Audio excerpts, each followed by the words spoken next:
Yes? Yes?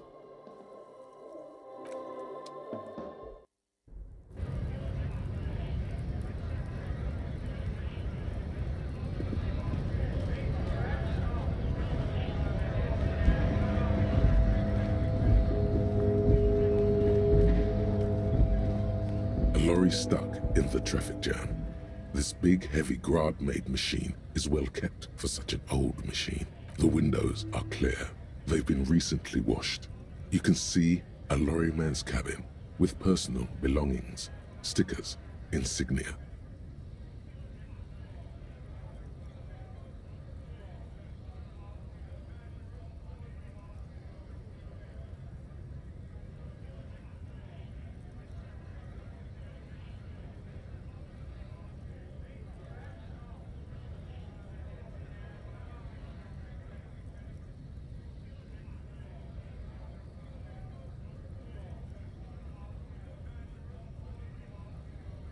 The driver has adorned his space with a substantial collection of peculiar paraphernalia. Proclamations about honor, strength, and purity are glued to various panels. The back end of the cabin has a small perch to sleep, large ashtrays. There are several suns and wheels sewn into the curtains. A book with ragged edges catches your notice. The front cover features a large, muscular man. The title reads, Man from Eamdal in the lost city of the Pygmies. Racist nationalist paraphernalia. Not unusual in this part of town. This is our guy.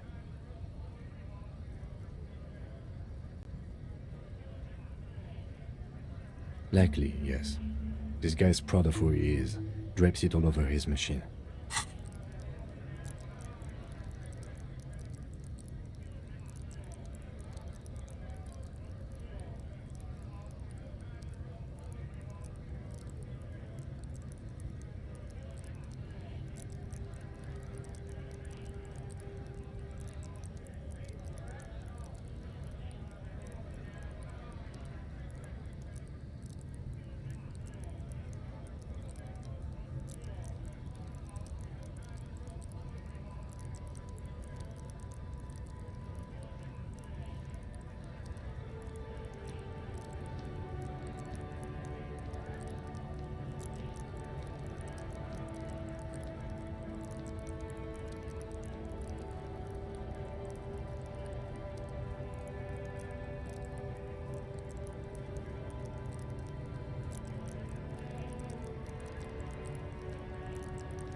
Right to work! Right to work! Shame on...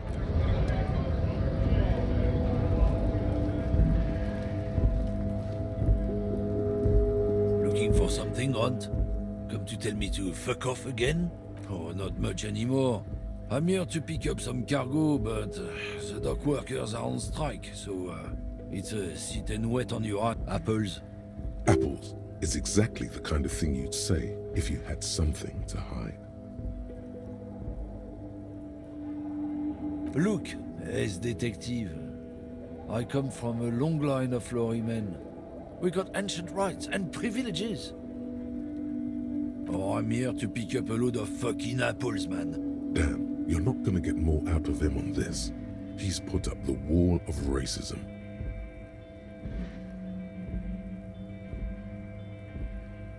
Oh yeah, they're a big deal. My great-grandfather was a carter, had a royal license and everything. We've tried to hold on to our privileges. Sure fucking is. We have a guild and everything, huh? Very ancient, very prestigious. Goddamn right. They've been trying to fuck us out of our heritage in the name of profit. But when they try to replace us, they'll regret it. Trusting street thugs with their goods is going to fuck them right up the ass. Mark my words.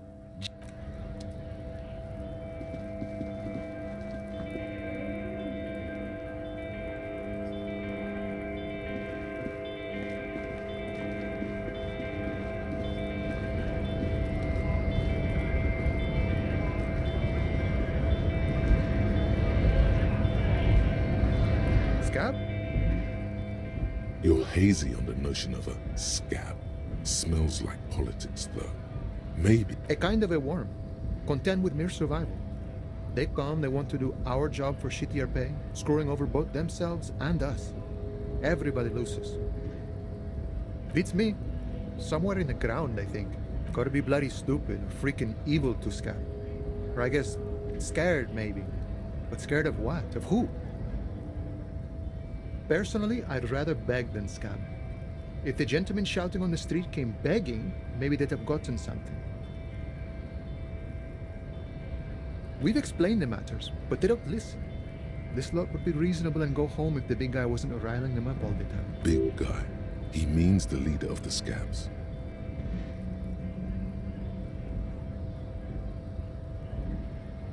I was just messing with you. No one's ever seen a cop scab. Imagine, you cops going on a strike, but then another cop comes in and says, "Let us cop for less money." Speaking of, what brings the RCM here? To the Wild North? Come to see the strife?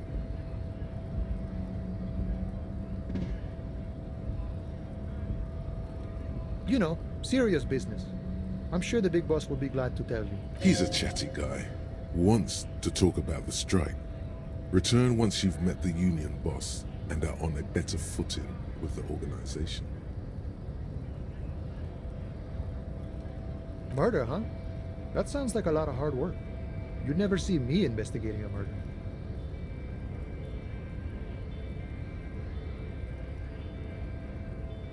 Of course, Policia. It wasn't me. You... Should we? He's nice. I don't like. He didn't do it. It's the truth.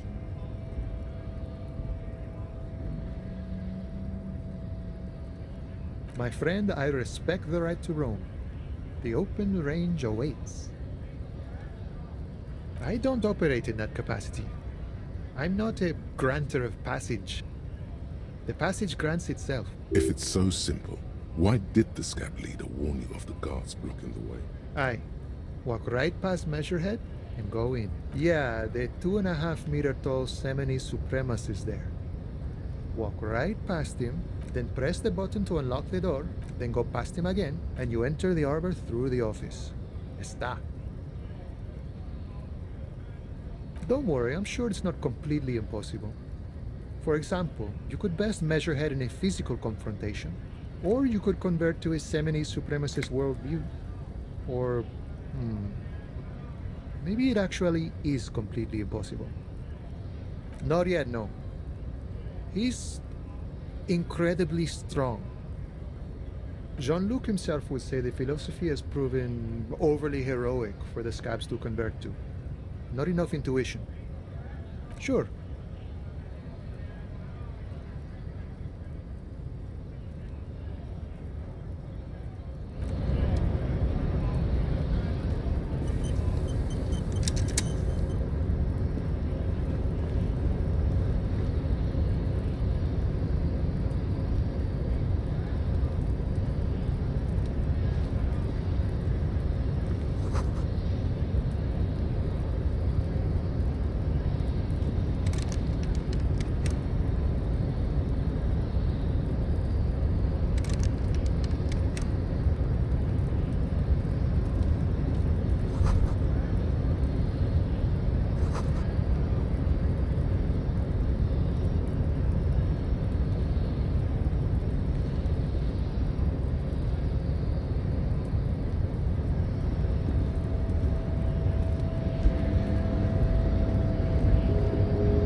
body betrays your degeneracy.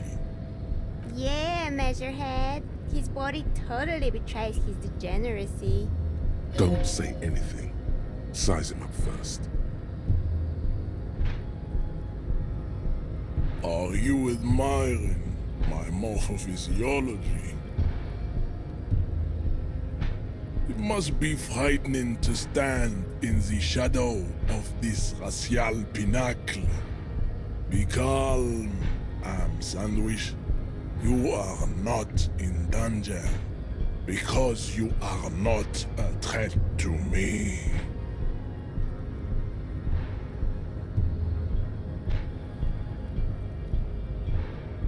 What is this androgynous display of sexual maturity?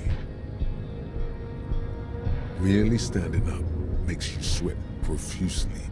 Your breathing is erratic. Your own heartbeat in your ears grows frantic, and you feel your blood pressure rise. Stop it!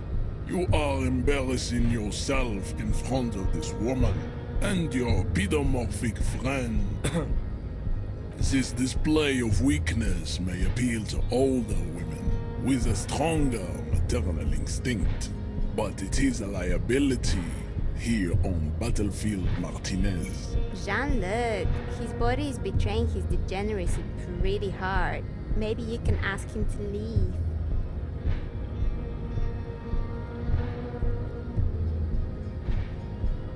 You have succumbed to Al-Ghul.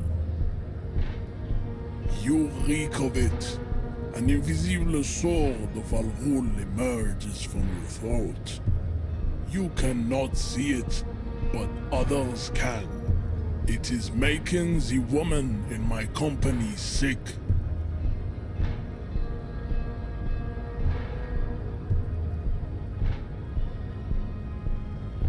Yes, He means alcohol.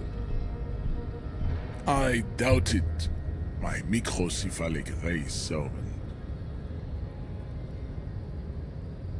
It's not good.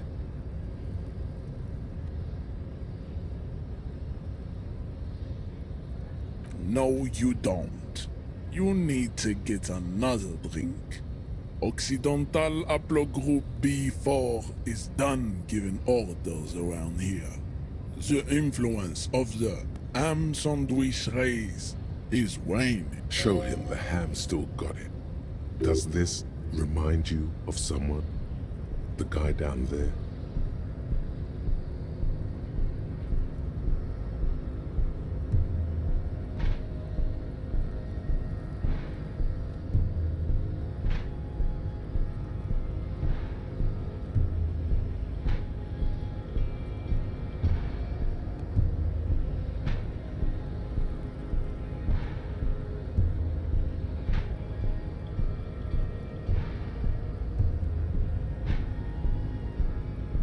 Jerking motions, signs of a late-stage neurodegenerative disorder.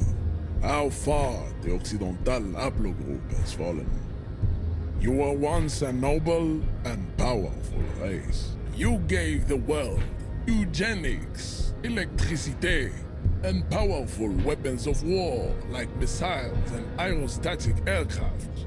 You made great gains in metallurgy, race theory, and statecraft. You dominated lesser cultures, like the deformed Hemians and the inexplicably potato-obsessed Quakers. But now your ascent to the genetic summit has halted. You are obsessed with sadness and with frivolous pop culture. You will be superseded. Isn't that right, babe? It is, baby, yeah. There is a button right behind him, just out of reach. It must be the one that opens the door to the harbor.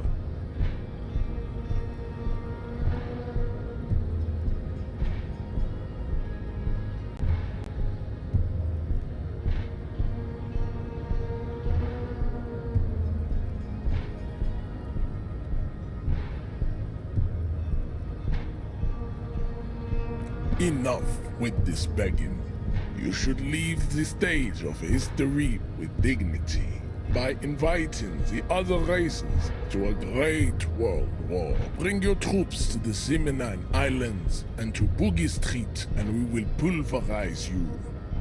When you are gone, we will build a museum for you.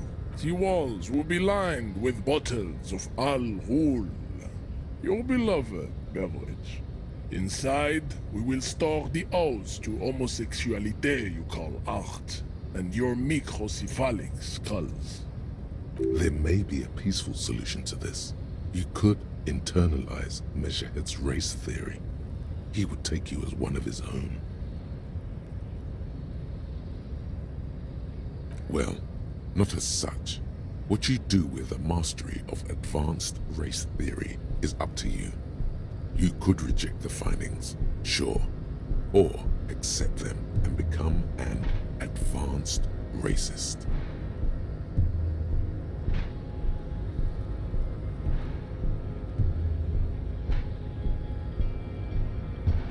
Don't be vulgar. White or not has got little to do with this. The race enigma runs much deeper than... There must be some friction there. He's keeping it well hidden, however.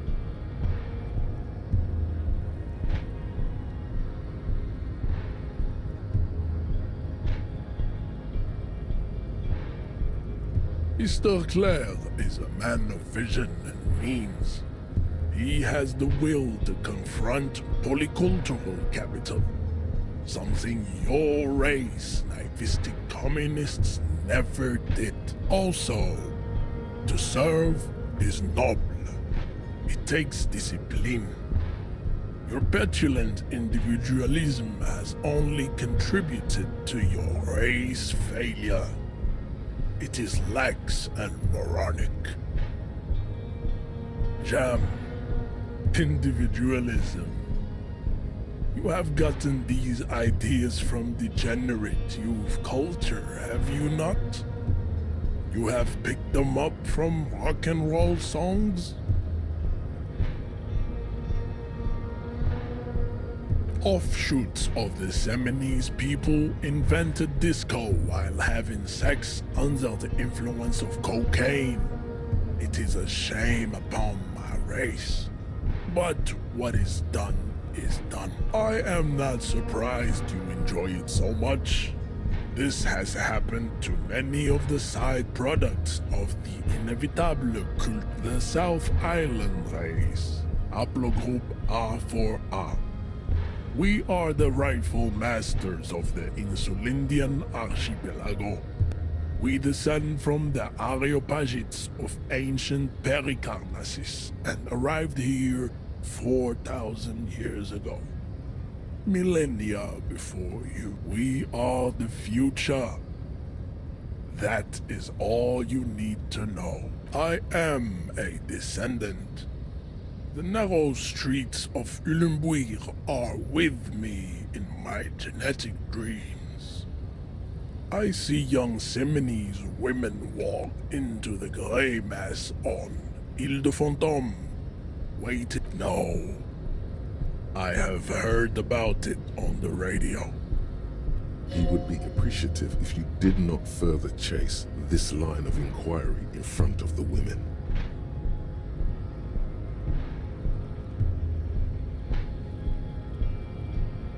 Yes. This could have made him more open to discussing the race enigma with you.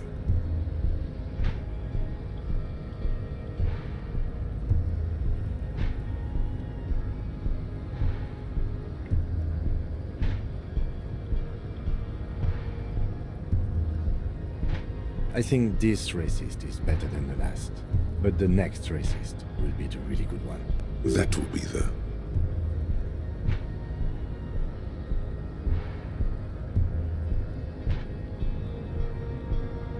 There always is. Race is reality. Racists are generally not very good examples of their race. I am not like them. I am craniometric perfection. I have taken the trouble to permanently draw a phrenologic grid on my my skull and features. This should dispel any doubt.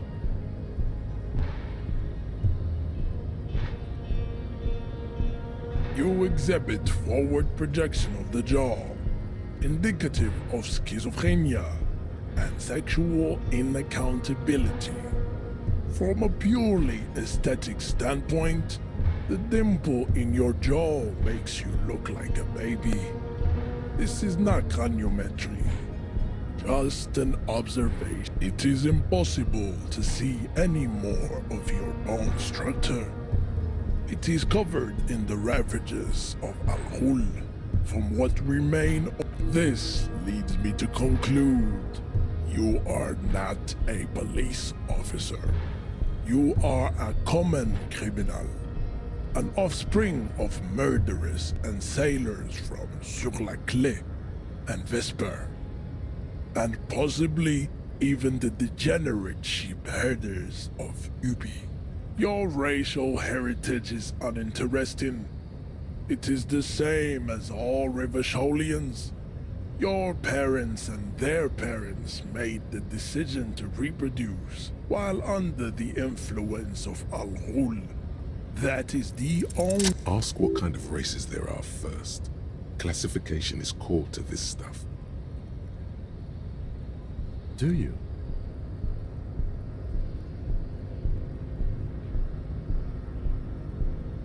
The lieutenant looks toward the harbor's electronic door, and then... You are obviously a liberal, Sailite. A polyculturalist. I can see it from your love of microtechnology and your sartorial choices. Do not deny your friend the truth you have denied yourself. There are 3 categories of race. Type A, the heroic races. Type B, the servile races. And the vile CF race cauldron of pederasty. Which one do you need education on? Type B are the unheroic races, amorphous non-competitors of the great race. The Koikos of Grad, Yugo, Zhimsk, Shest et al. Are what you would call white, officer, in a suspect description.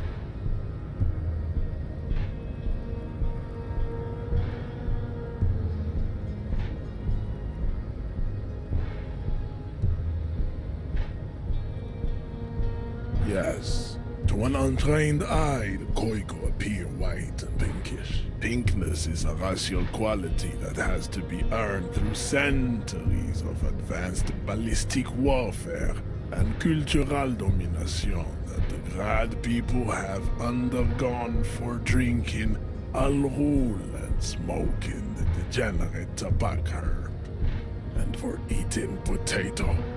The Koiko, the countless micronationalities of Grad, are all inexplicably obsessed with potat. The only thing they like more is dividing into microscopic ethnostates, like political amoeba. Wouldn't he be one for ethnostates? They are microscopic. The Semeno-Areopagite superstate will cover the entire remaining planetary crust, uninterrupted. From Holy Semenine to the Boreal Plot, its leaders will be the genetic epitome of the Semenese and Areopagite stock, elected by nature, not the base inner spoilage called demos. Revacholians, halfway between Type A and the racial cauldron. 2 mixed to know right from wrong. You tried your degenerate little revolution, which was the single greatest failure committed by humans in our 82,000-year history on this planet. Is it 82,000 years that we've been recording history? You have very little idea of what is happening, but that seems a little off.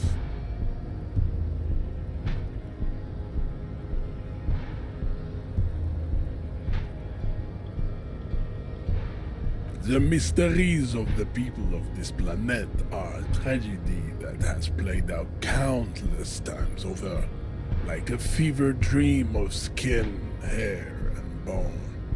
Wake up, naive Chespian. The revolution came to Ravachol from Grad in Zaraz-ridden potato carts. It is literally an illness, a prion disease that leaves the parietal and frontal lobe ridden with holes.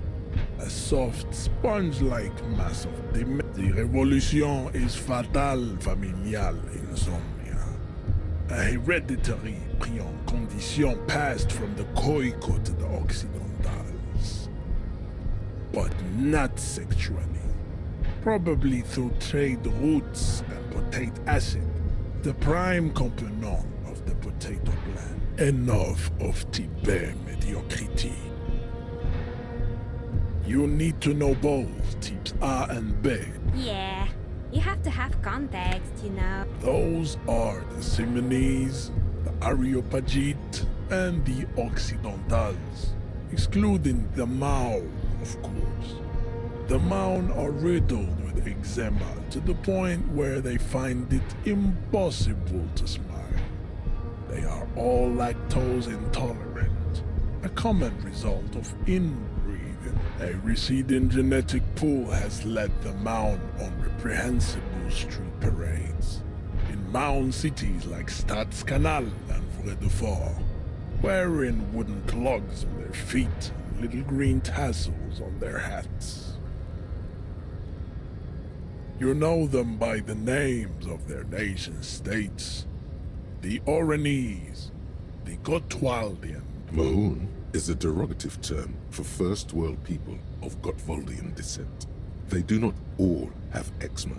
Also, people of Katla, like the Suru and the Uhu, are much more lactose intolerant. In some municipalities of Oranje, people do wear shoes made of wood to street parades. Green, orange, and even yellow tassels have also been seen on hats. The Maun are proof that you can have too much Occidental racial purity and tassel-centric culture.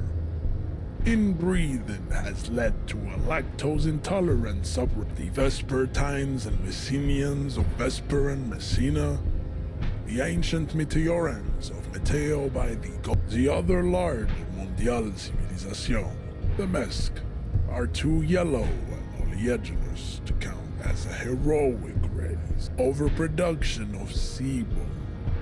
Sebum is leaking into their brains, making them listen to El Mariachi music and eat toxic, as proven by the Maun and the Mesk. Occidental type A is in retrograde. The Simonese and the Areopagite are on the ascent. The indigenous people of this, the Insulindian archipelago. The Simonese inhabit the southern islands. The Areopagites are the master race of the Ilmaran deserts. The Simonese are descendants of the Areopagites.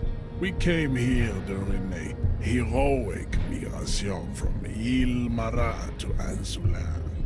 Thousands of years. The Areopagites are sleek, long-headed. The Simonese are powerful, mesomorphic. The former is an immutable progenitor, unchanged since this. The latter is perfected and adapting. Together they form the Simeno-Areopagite, or Nature was not capable of more.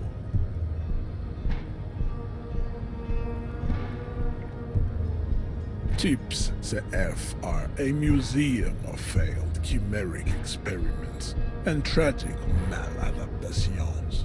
They are lesser races like the Mosquito, a grotesque mixture of a Mesk woman and a Simonese man.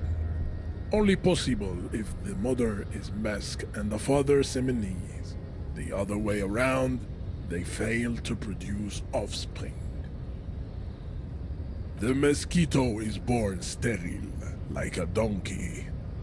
All they have left is to ride customized motor carriages with hydraulic suspension, listening to aggressive El Mariachi music to vent their impotent despair. It seems unlikely that two human beings produce genetically sterile offspring. You are right. You have misunderstood. You lack basic phylogenetic education. The sage will not budge on this. Then there is the Simino Koiki Chimera.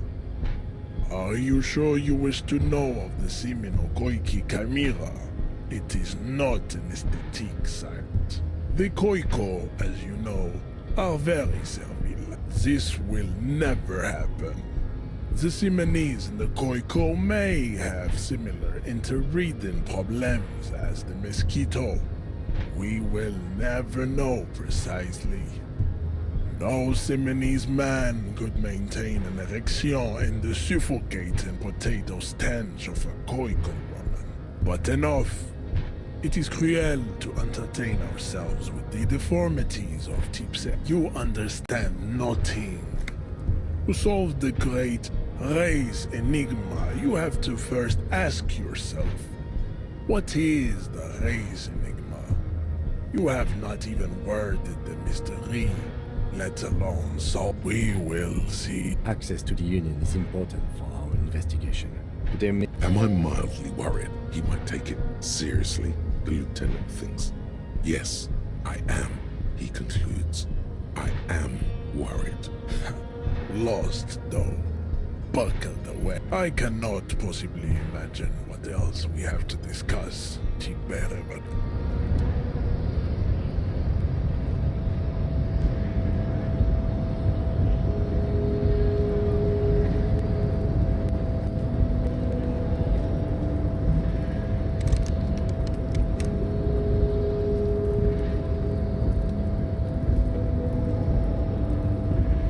Yes? What do you want to know? Good.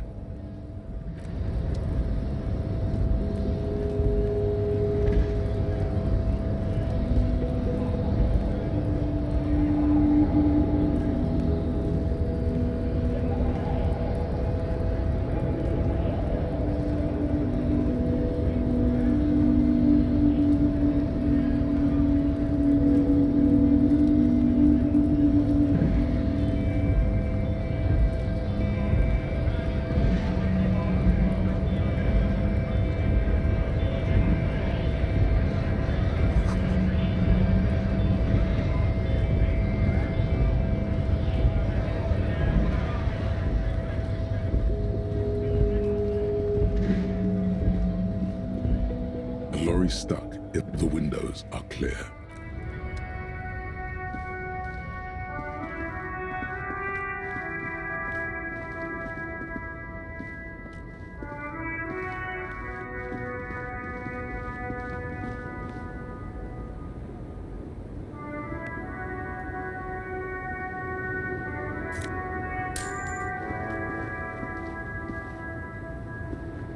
The small, wrinkled woman does not greet you.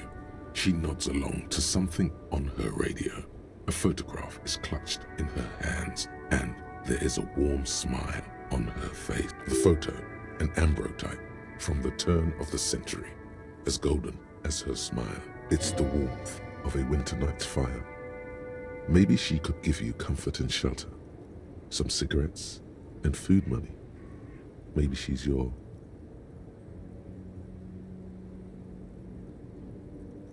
Nothing. Her smile just keeps widening. Her hair is gray like lead.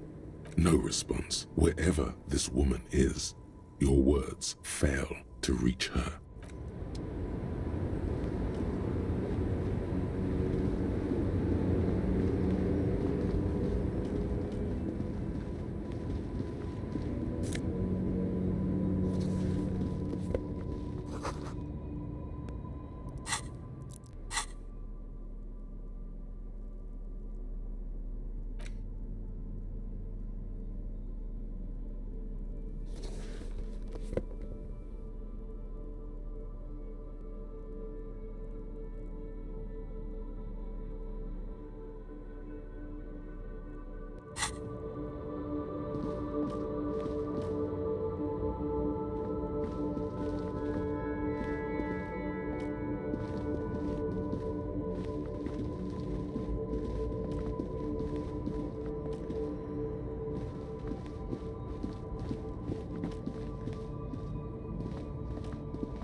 I can't believe it's snowing. It felt like springtime just a few days ago.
There he still is, looking right through you with his white eye. Ha ha ha!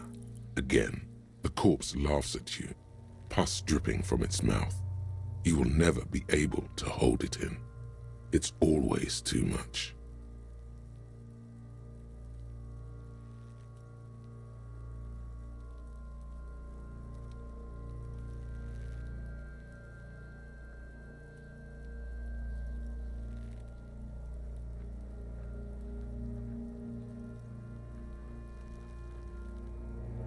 Every time it happens, it gets worse and worse. There's nothing more to throw up now. All that's left is crying and convulsing dryly at the same time.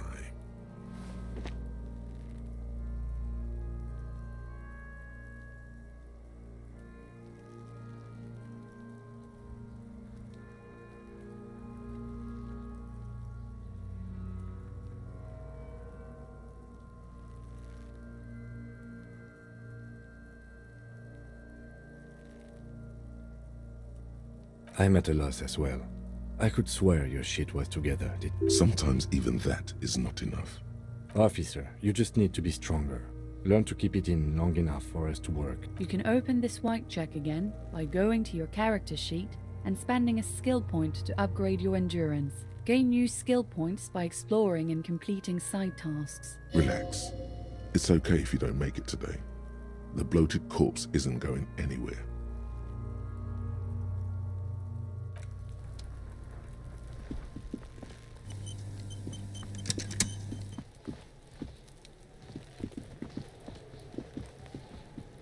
There he still is, looking.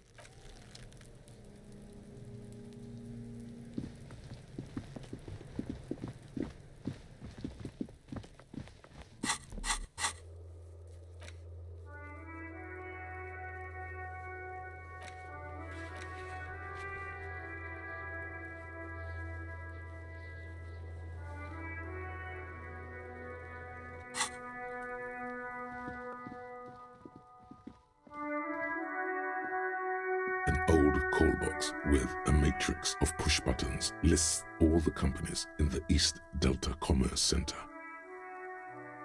This button looks new, but someone has removed the name card. Huh. This button looks new. It's probably not connected yet. An off-key melody starts playing after you ring the doorbell. Kuno, please stop calling here. Grown-ups don't have time for your stupid game. She thinks you're the gremlin child. What would he say to this?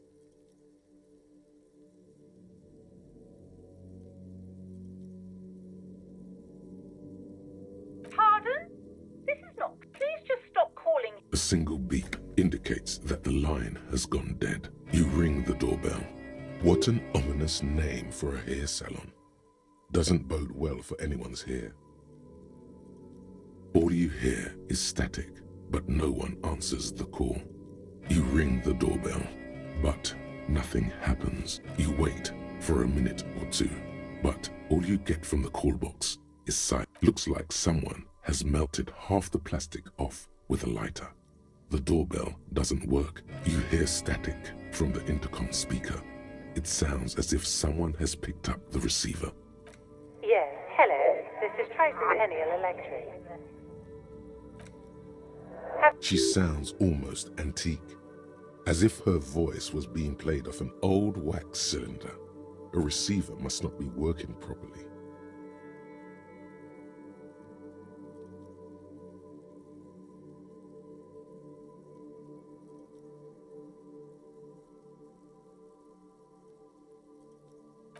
My God. The lieutenant exchanges a look with you. It's you. My God. I didn't think I would hear your voice again. Who cares that you don't remember her? No, something's wrong here. Are you sure she's talking to you?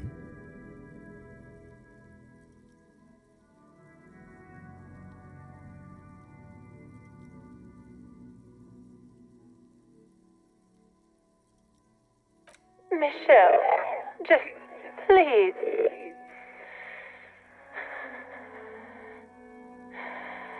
Why did you even call? I don't understand. You've been gone for months. I thought you didn't care.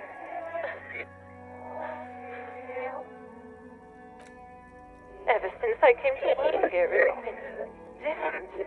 As if my mind's been wiped clean. A spot of static overrides her words. When she speaks again, it sounds like she's submerged. It's so nice. It's so nice to be able to finally speak again. She sounds like she's about to cry. She doesn't answer. Silence. The only thing you can hear now is static and waves washing ashore on the bay.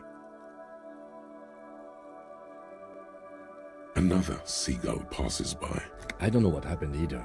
We should probably stop playing with this thing. You press the number sign on the keypad that terminates the call.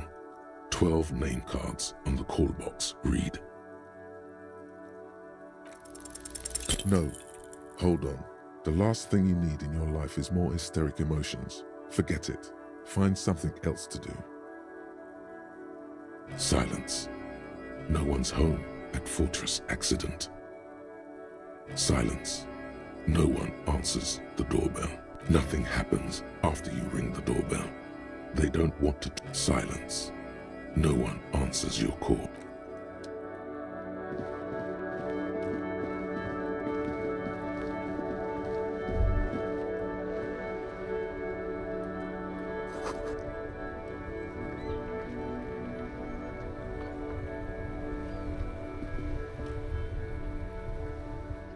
The worn and beaten wooden planks of the bench do not look overly comforting. We can sit on benches after we've solved the murder. You can revisit the bench if you ever need to pass the time when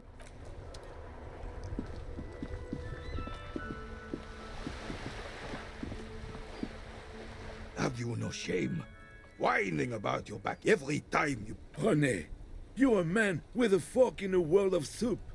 Please, let's just try to enjoy the game, all right? I'm trying to, but you keep breaking my concentration. You're old. I can see that. We're both old. Now stop grabbing your ass like it's a girl. These manly men are playing balls. This is a ball game. Grab a ball and play it. Don't ask questions. No, you got this. There's the ball. You're the game.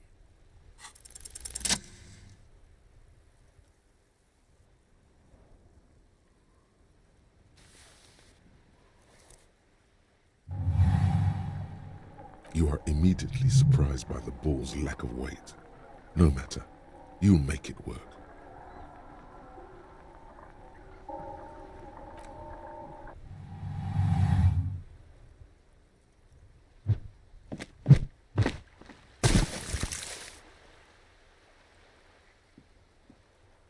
Merde!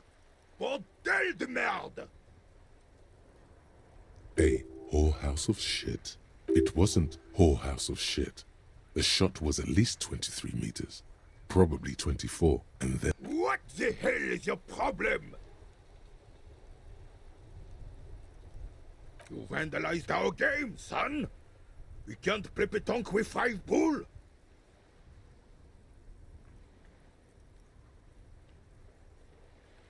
Well, it damn well isn't. It's pétanque.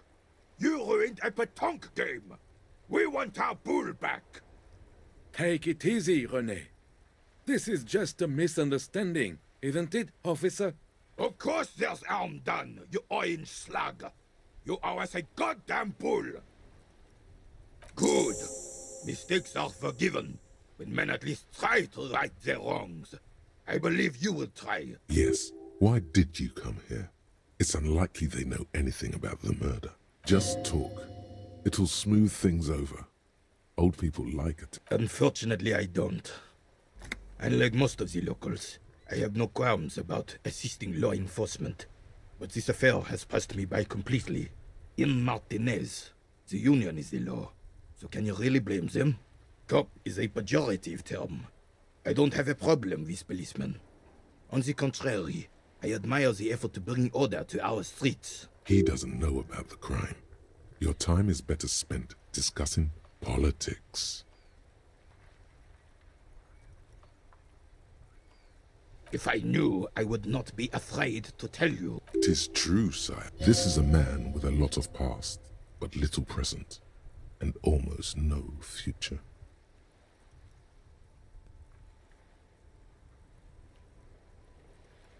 Yes. The terrain here provides an interesting variety to a familiar game. No. It was left by heavy artillery fire. Why what? Because that's what happens when communards hijack your country, execute your supreme leadership, and turn your capital into a slaughterhouse. You use heavy ordnance to clean up your home. Commies, communists, socialists, anarchists, call them what you like. They just chose a name to feel special. Senseless sentimentality. Sadly, no. It was the foreigners who brought them to their knees. We fought valiantly. Too valiantly. So valiantly we got licked. Should have fought dirty, like they did with their suicide sex cult propaganda and mad anarchist women strapped to shrapnel bombs. We didn't though, and we lacked caliber. God bless him, but the suzerain's cannons simply weren't big enough. It was probably a bit more complicated than that. Because this place is a damn beachhead. Had to soften the commies up first. Yes, the military coordinated amphibious landing to take back Revachol. He finds your lack of historic knowledge troubling, a sign of mental deterioration in the preceding generations. Martinez was used as one of the 3 footholds in Revachol during Operation Deathblow in 08. The other 2 are off in Stella Maris and the Delta.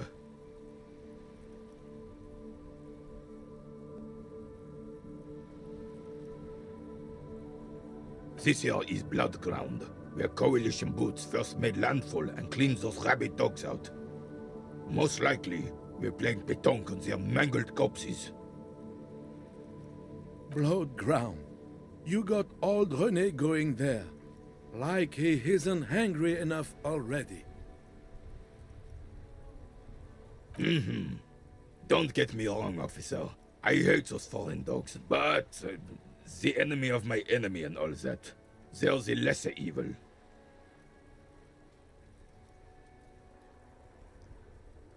Damn right, son. They laid the fire of hell on the city before they stormed it. And it worked, too. The rest of the city got cleaned up, but Martinez they keep as a monument. And now the Union Socialists are practically running the place. Well, it's your own damn fault. You, we, the coalition, Revachol, whoever you want to blame, never finished the job. Officially, the party never surrendered. You don't even begin to truly understand the players on the table, let alone the specific circumstances surrounding the... What do you think? Thinking men have opinions on these things. Present one.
I'm just so damn sorry it had to be the coalition.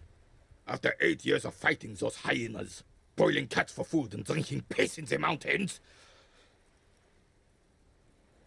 I would have preferred if the Right Honorable King Guillaume returned through Revachol, or even if that damn clan Frisel had risen from the grave and led us. Sadly, that was not the case. This royal failure weighs heavily on him. Instead, all that is just, holy, and beautiful in the world was wiped away, and now it's neon signs with toothpaste ads everywhere.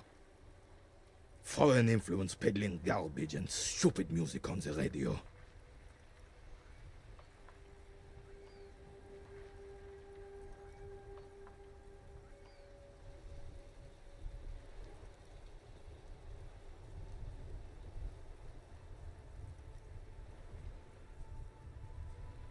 This is just what the commies wanted.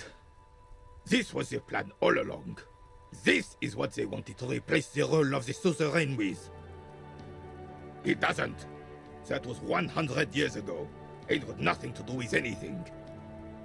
Damn Frisel. He was the king we couldn't protect. The Carabineers failed him, and the crown. He died in the hands of the Hyperlay, in a very public execution. A true king in both blood and mind led Revachol before Frisel. He would have been better, but the damn commies drove him into exile. Some manner of self-deceit is present in his thinking. Sounds like this Guillaume abandoned him, and he doesn't want to admit it. The suzerain is the king! Has everyone forgotten already? They've forgotten already. Soon, they will forget everything. Him too. Then he chooses anger over melancholy. It's no use talking to you. You were still in Daddy's balls when it happened. When we took our last stand against the filth and rode the cavalry straight into gunfire.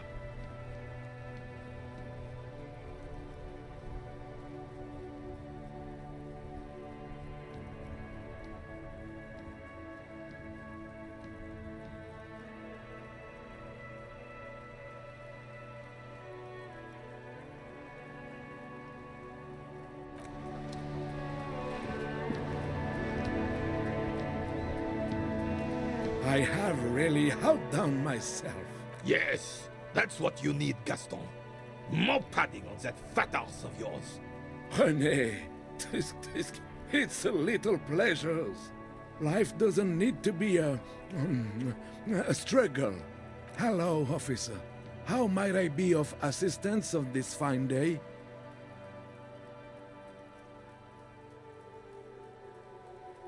Let me think.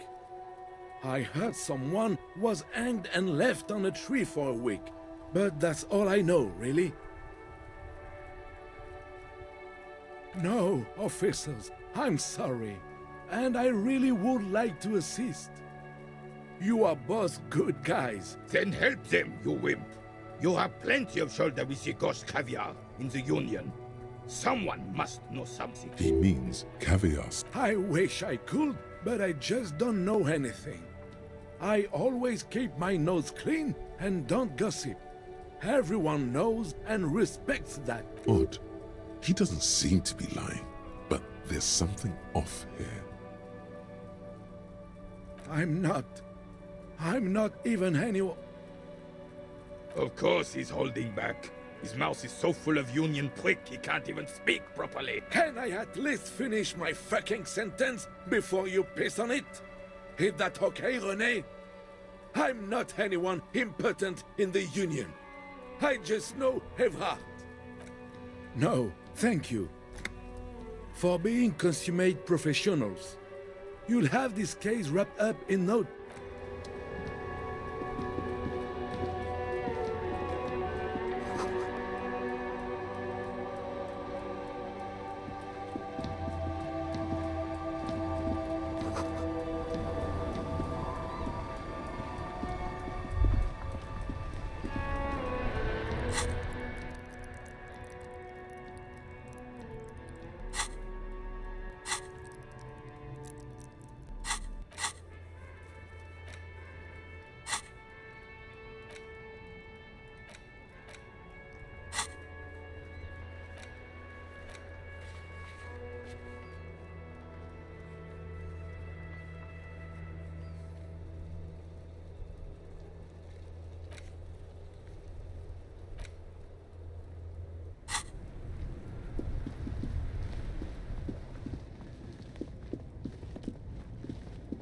There are clothes inside. Cheap second-hand clothes, smelling of strangers' body odors.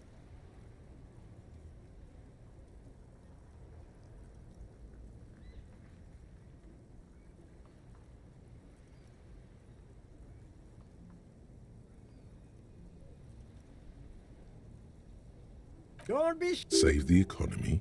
That sounds off.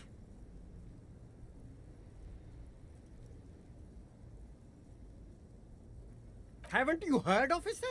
We've got to be economically conscious. Recycle your cash, keep it in circulation.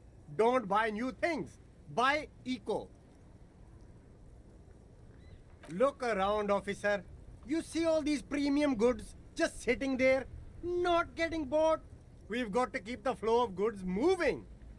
Is this really the economy we want to leave to our children? That's the spirit. We've all got to do our part.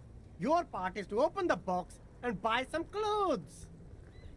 You find your hands deep in tattered and faded garments made from weird polyester blends that make your body itch and sweat in all the wrong places. Economical, but also trendy. Look first-hand, buy second-hand. Keep the economy moving.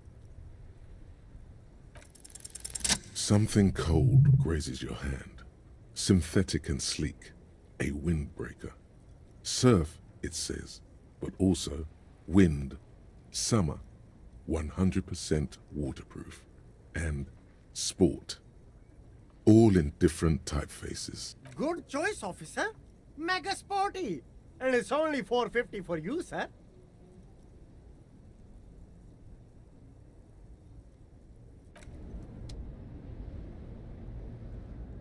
You see two lowly, defeated speakers, thralls, slaves basically, perched atop them like conquerors surveying the land. A pair of found, durable wear sneakers. I can see you've a taste for luxury, officer. Can't keep your eyes off those sneakers? A pair of found ultras, The design is impossibly sleek and simple. A futuristic silhouette with a sleek monochrome colorway. A jet black upper. Those sneakers, mister. Those sneakers are the latest found sneakers. Only? That's mad. These once respectable speakers have been conquered, reduced to a mere prop by... No, don't look at the speakers, officer. Look at the sneakers. The sneakers are the stars here. These, officer? These speakers are Samaran garbage. I'm ashamed to even use them for props. Samaran trash? That sounds like they're from the Samaran People's Republic, produced under the dictatorship of the proletariat. No way, officer! These aren't for sale. They're bad speakers. Low-fi socialist junk. Well, if you want them, but see, they are the pedestal for my sneakers. If I let go of the speakers, where will the sneakers go? I can't live premium lifestyle. If, on the other hand, you wanted to buy the sneakers too... Damn, so you have to buy the sneakers first.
Typical Martinez streetlight sits among assorted floor and table lamps.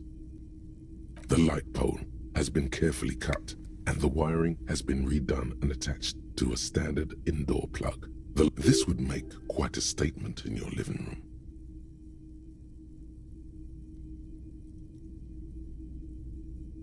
It was brought to me to be altered. We are not here to investigate the theft of city property. You have to admit it's rather clever what he's done with it.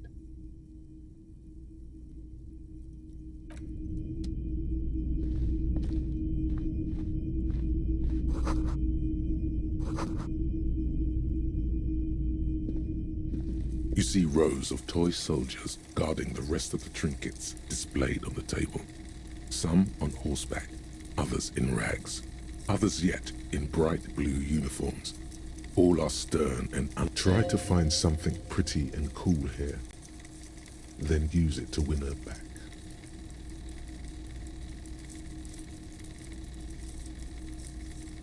Yes, buy something. This sounds off. You shouldn't trust this guy.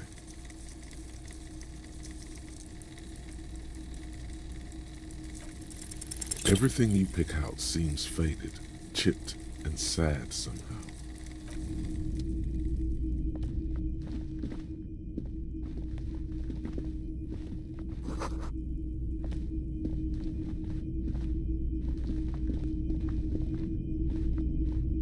If you don't mind, please put the flash... Photonic sensitivity is not generally acknowledged by the medical... I do appreciate it.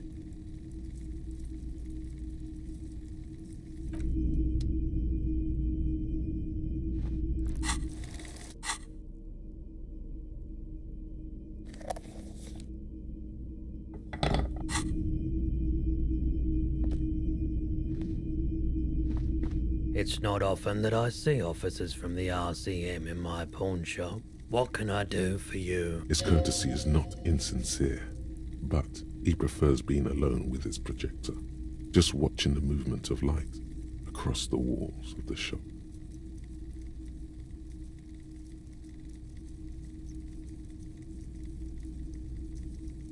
Oh no, not at all.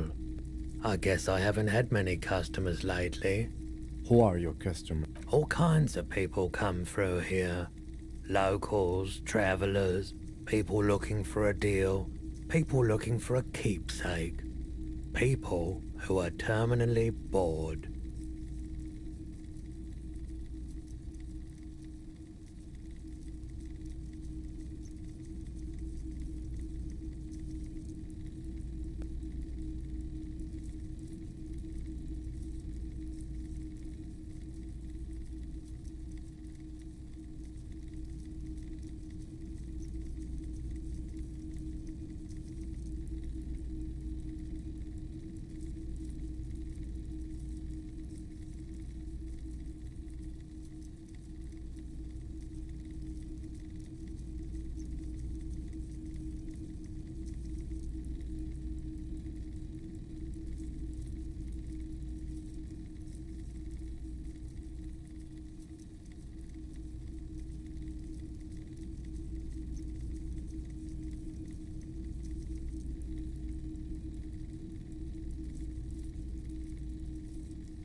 As you can see, I have a wide selection of goods for everyone to choose from. It keeps me entertained. Entertained? He might be high. If he is, on what? Feeling warm and enthralled by the movement of light, while the mind continues to race forward. Lucky bastard. He's probably on Pyrrolidon. It's tough to come by on the street. A drug developed by the military to treat and prevent radiation sickness. It has psychedelic side effects, and it makes your eyes turn yellow.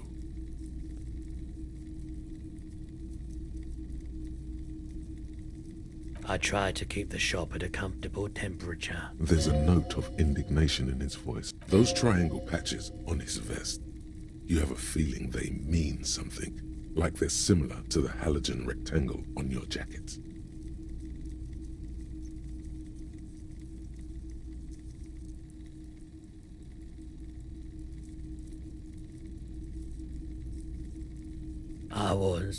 I was with the Emergency Relief Brigade.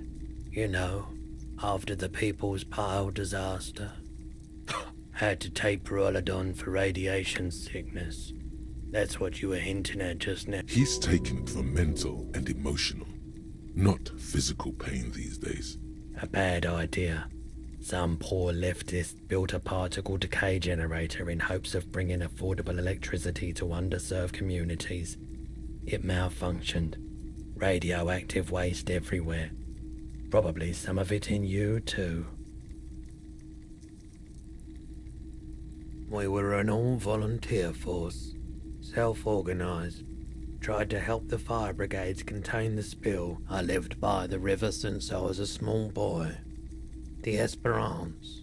Didn't have the art to let it all go to shit without trying to do something to it. There wasn't much the volunteer force could do, however. We wasted years in the river mud. Years getting sick. There's a reason why everyone's tried to forget any of it ever happened, and why no one has tried to repair or replace the pile. So much disappointment, and early deaths. Cancer mostly. And we knew all that was coming even as we were cleaning up as best we could. No one's. Everyone's. So much bitterness. A bunch of poor people built themselves a primitive nuclear reactor, hoping for the best. What do you think is going to happen? The cleanup happened 15 years ago. I was young then. Later, my second aunt died. Left me this shack and all the assorted junk in it, so I came to Martinez. People told me don't go there. It's a shithole. I said, people, we just had a nuclear pile meltdown.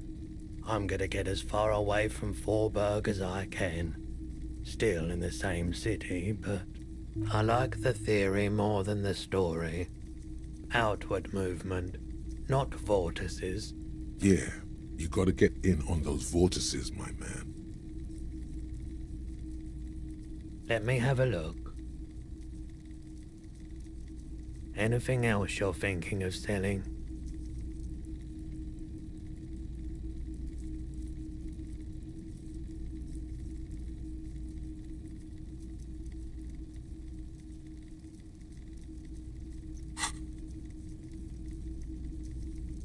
Another time, perhaps.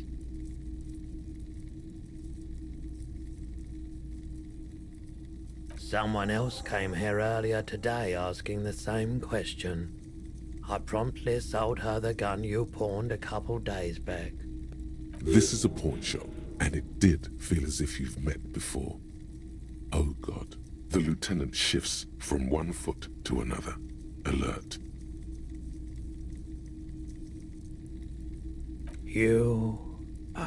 We've came here too.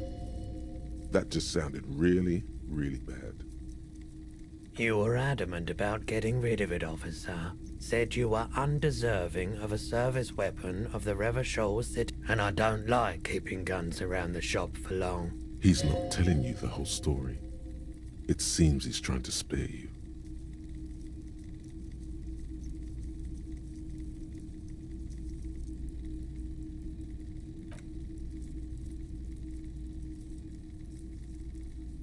She didn't seem like a policeman, although she kept referring to herself as a pig, which was odd.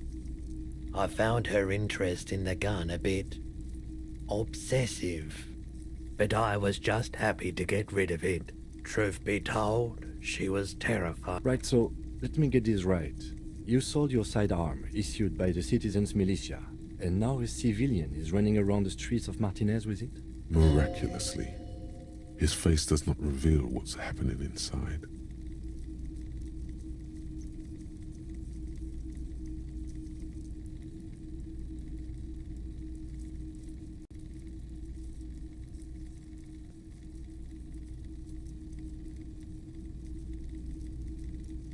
You're right that she could cast aspersions on the Force. We have to find her. My apologies, officer, but I have no idea where she was coming from or where she went. A needle in a haystack. There is nothing you can do about it now. You'll just have to hope you luck upon her somehow. Of course.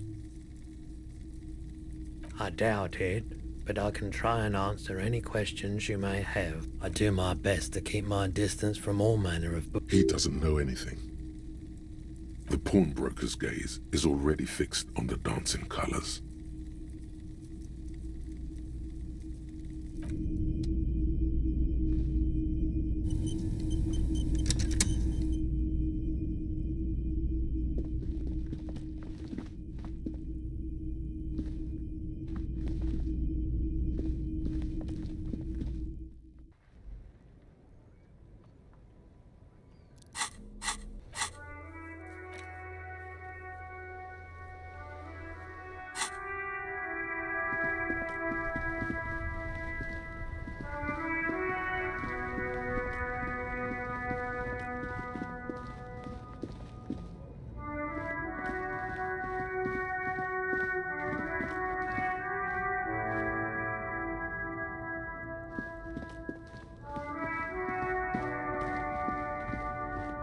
You see a Samaran street vendor. Happy shopping of everything's cool. You're very cool. Bang, bang, bang, bang.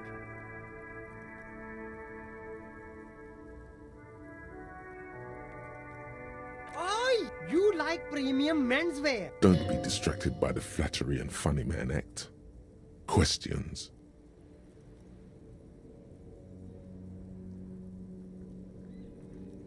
Only the coolest goods in Revachol.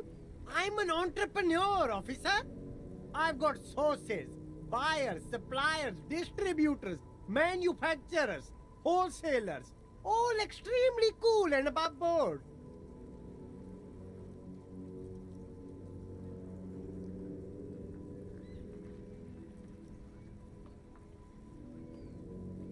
Good joke, officer. It's beautiful. Beautiful. It is, yes. Anyone can set up their... That's right. No permits, no bureaucracy. That's why this city and its law officials are so cool.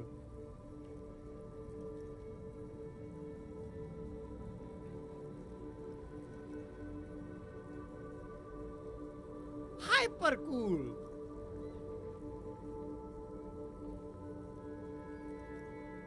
Anything for you.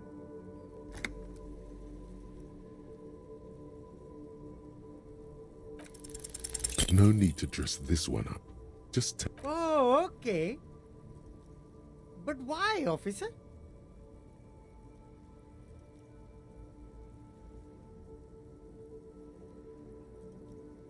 Ah, yes. Money is... Are you trying to ask for a bribe? If so... Sorry, detective.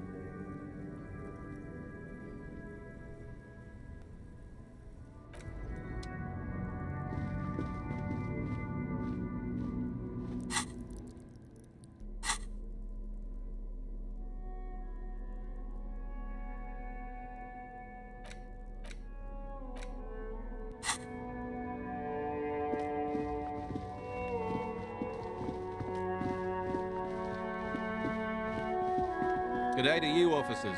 a burly man hangs out by the waterlock, carving up a generous serving of salami with an old hunter's knife. His eyes are fixed on a man stranded on the other side of the waterlock and on an enormous billboard that has fallen down into the canal between them. His posture is relaxed. Despite his powerful build and a knife in his hand, this man resorts to physical intimidation only infrequently, if at all. I wasn't here to witness it, but those look like tire tracks on that sign. Weird, huh? Then again, plenty of daredevil drivers in Revachol. The words, daredevil driver. Too bad it also takes a year and a day to repair anything around here, especially a waterlock. The rest of the coast is closed off till then. Well, there's the fishing village, an abandoned fish market, a bizarro church. Not much use to the congregation, though. There always seems to be something wrong with it.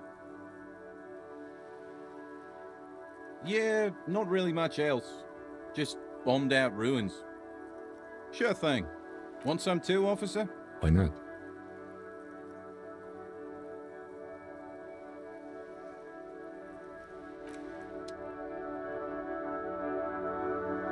A couple of indicator lights are missing from this control panel. Loose wires dangle from the now vacant holes.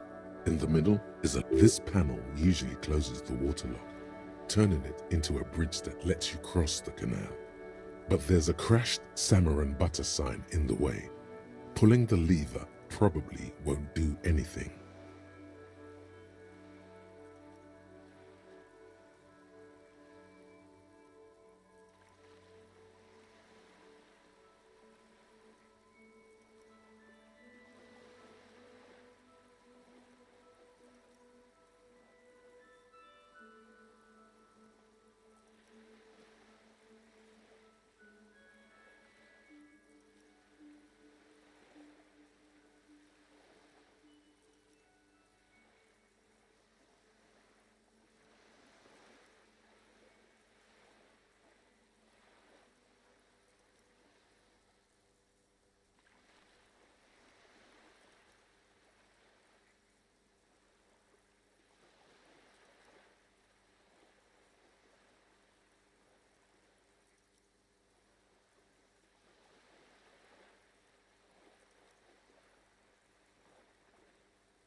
pull the lever all the way up until the metal clicks against nothing happens. A spring brings the lever back to its original position. You still need to close the water lock. Wasn't there a sign over there saying functionality will be restored on Wednesday morning?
I can't believe it felt like springtime just.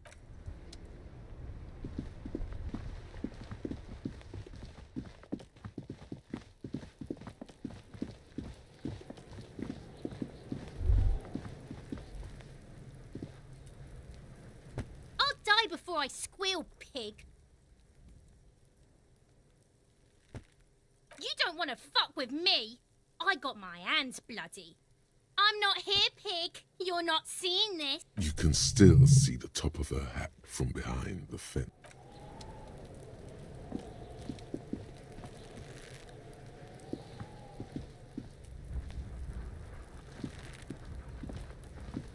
There he still is, looking right through you with his white eyes. The body below is in.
Can I help you?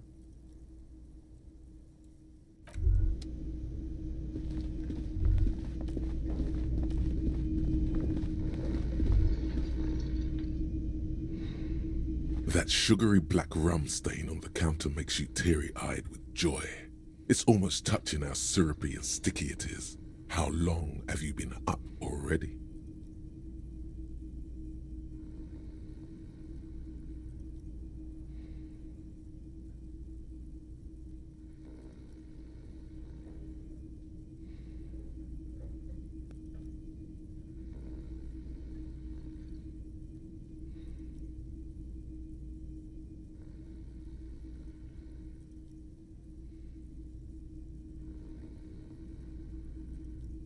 An hour would have been bad. 2 hours is mystical. You have truly wiped out all trace of yourself if you haven't thought about rum and lemonade yet.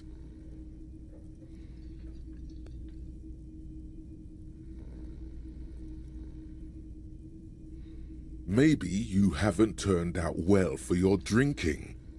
Have you thought about that? Get a goddamn rum and lemonade to yourself, boy. Or better yet, lick that stain off the counter.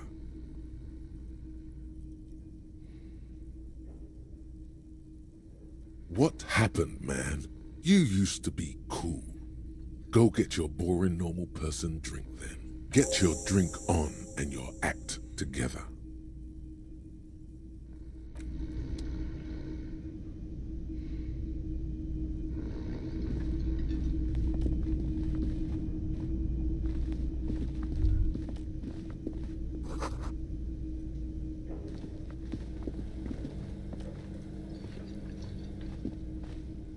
A thin man is smoking below an exhaust hood, occasionally sipping from his mug. As you step in, he nods toward the table and says something in a completely foreign language. The only words you can make out are Garancy and Kubek. Okay, it's definitely not his name. Whatever you do, please don't call him Garancy Kubek. Please, it's not funny.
The man puts his cup down and replies something, his left hand drawing arcs in the air.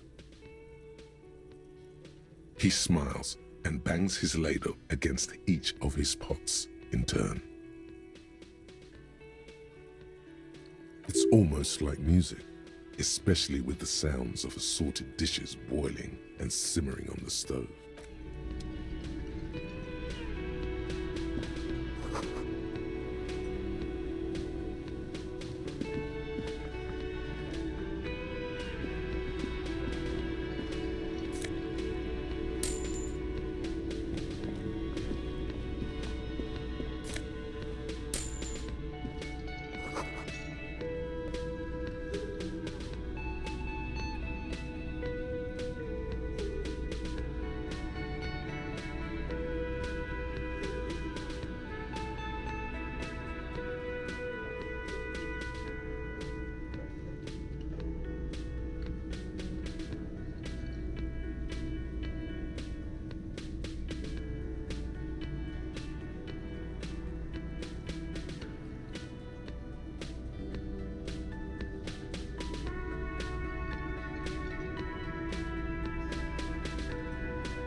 see a heavy steel door with a prominent dimple lock. It's painted blue. You immediately feel drawn to the color. Blue is for mystery.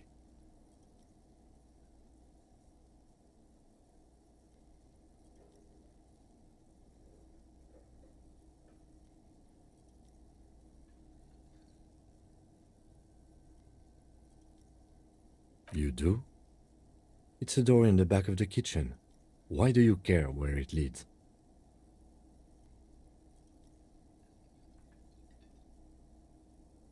It is quite pretty. I suppose we could look into it as a side investigation.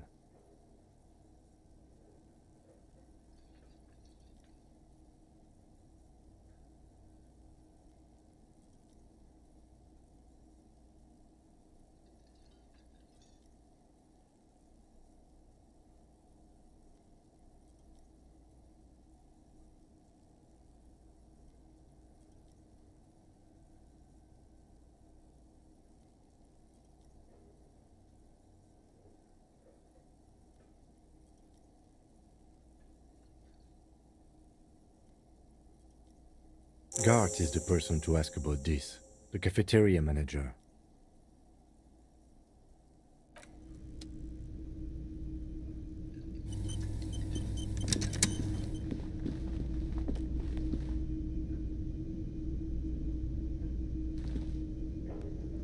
Can I help you?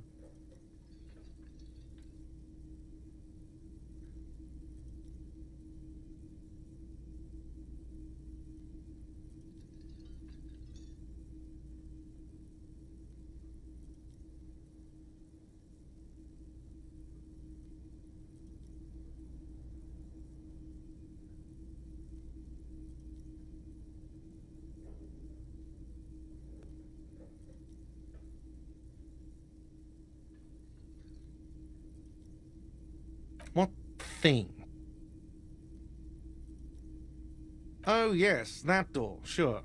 There's nothing mysterious about it. It's just a door. No, I don't have a key. I don't know how to get there. And I don't care either. It's not like I've been wondering about it for 10 years. It's just a frit warehouse. Or some boring storage space with a bunch of old junk and dust. Junk and... Nope, no idea. Don't want to either. Yes, not the whole damn union, thank God. Just the nastiest and loudest faction. They come here in the evenings. Dumb, unruly types. Think they're big shit. But they're good customers. They place big orders and always pay on time. He hates the union, but grudgingly recognizes its power over him. So he's directing his frustration at you instead. Retaliate. We should find out who this Lord faction is, occupying the booth. Loudness means talkative, and we need info. We don't. We have to wait. They'll show up sooner or later. Men get hungry, even men on strike. Was there something else? Because I have coasters to what? You feel like you should come back to this thing-based questionnaire if you see anything interesting in the whirling later.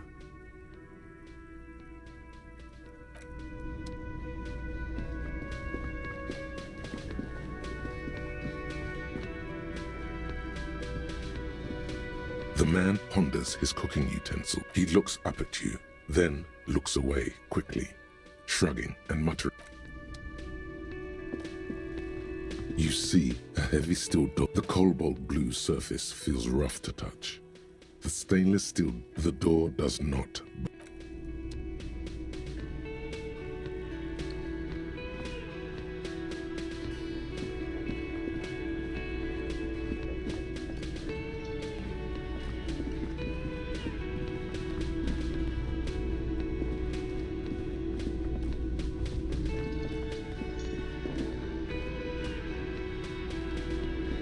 The worker is in a deep slump. Perhaps he's on his way to where you just came from, into the primordial darkness. On the counter, rolled out of his open hand, you see a blister pack of headache medicine.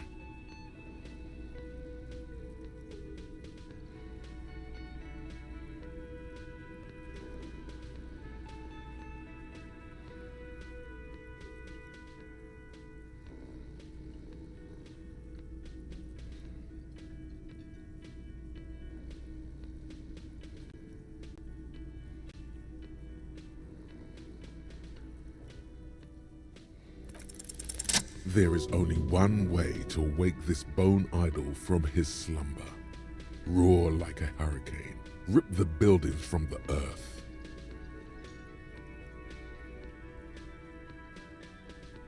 Why the yelling, man? Looks like a Sow descendant.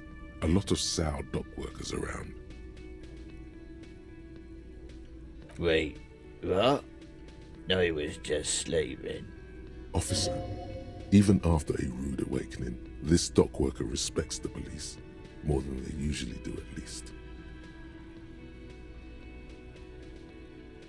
That's the name of my employer. He doesn't sound too enthusiastic about this. How's it going?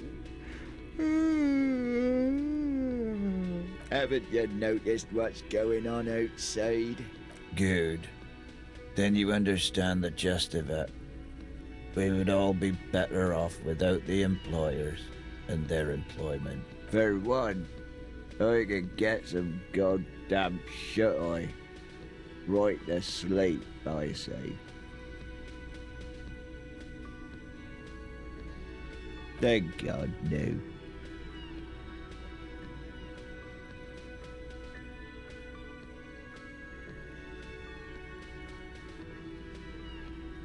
Brilliant. They got it. Majoret's got it. He's guarding the gate. I'm just getting some... The way he says Measurehead implies ultimate trust in this head reckoner's physical prowess. We are the workers, the union. We know what we need. Okay, I guess there's also Everard. He's in charge of the union. He's smart, knows how to negotiate. Yeah, what about it?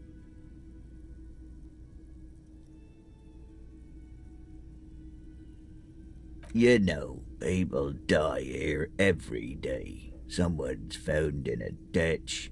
If someone has decided to die on top of a tree, then how is it I can tell you this. Trouble's ahead. You have a pretty solid feeling that the man's not just mouthing off. He's strong, but even he has reasons to be cautious here. They say your guy was a killer. Your tree man. He has friends, same as him, killers. There's only one thing they know well. How to wreak havoc. Everyone. It's a local rumor. Meaning, you're not gonna get more out of him. It was probably his colleagues from the union. You heard what I said. Draw your own conclusions. The lieutenant gives you a little nod. Then, so union people think he was a killer, he thinks. Even sleepy hair. This doesn't help a lot, but it's something. Good work, detective. Indeed. Help yourself to some. Thank God, no. Brilliant. The dock worker doesn't answer. His head is all...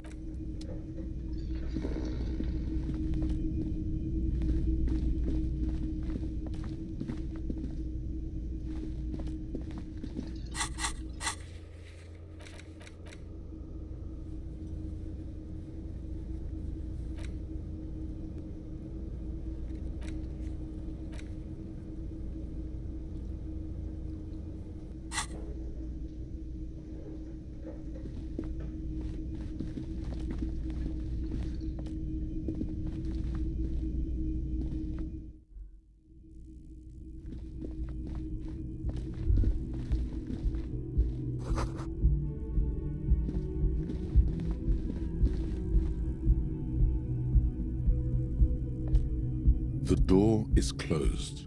There is no answer. A tremendous loneliness comes over you. Everybody in the world is doing something without you.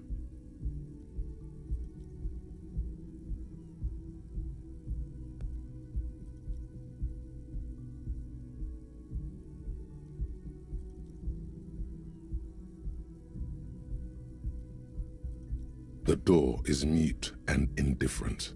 Your despair is a joke to it. This door can only be opened with a key. You should pick that fat, juicy cigarette butt from the tray, light it up, and smoke the living shit out of it. The living shit. Your mesolimbic reward pathway does not mince words. It wants smokes. Who knows what you are? A monster, a murderer, the gnome of Jeroma? You feel like a smoker, especially when you look at that juicy, succulent, seductive cigarette stub, still smoldering deliciously. How very astute of you. This renders it ineffectual. You should look for a whole cigarette, or better yet, an entire pack. Strike that, a carton. Make sure they're all healthy and able-bodied. Then smoke them all. The idea seems to make your neck expand. Suddenly, the garish tie feels very snug. Like a cat rubbing itself against its owner's calves. A cat that wants you to smoke a lot. Or you could not do that. No one is making you. Good. Thinking about yummy cigarettes in your mouth is the next best thing. Make sure you think about juicy sticks of tobacco all the time, though. It doesn't count if it's not all the time. And when you're done thinking about them, graduate to getting them. Plus, smoking them gives massive bonuses.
Yes?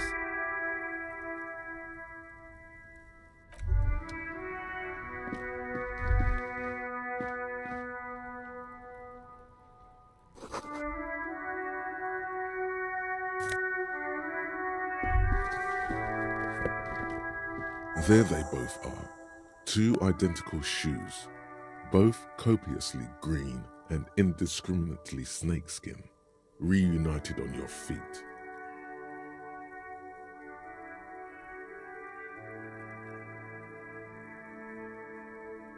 Like two baby crocodiles.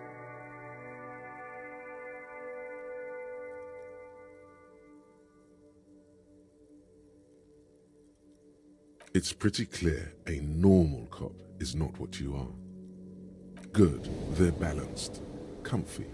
Feels like the only good thing about you right now, truth be told.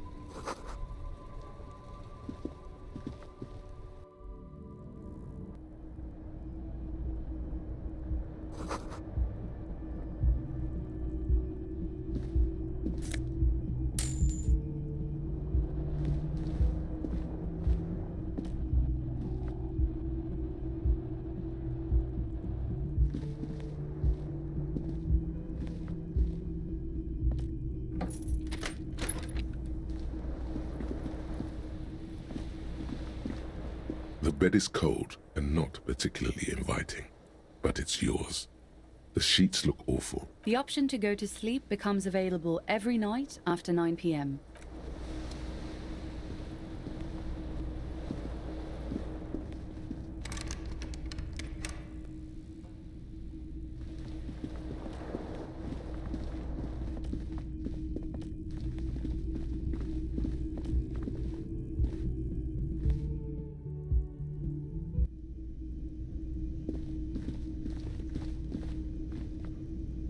Can I help you? Another thing. Great. Yes?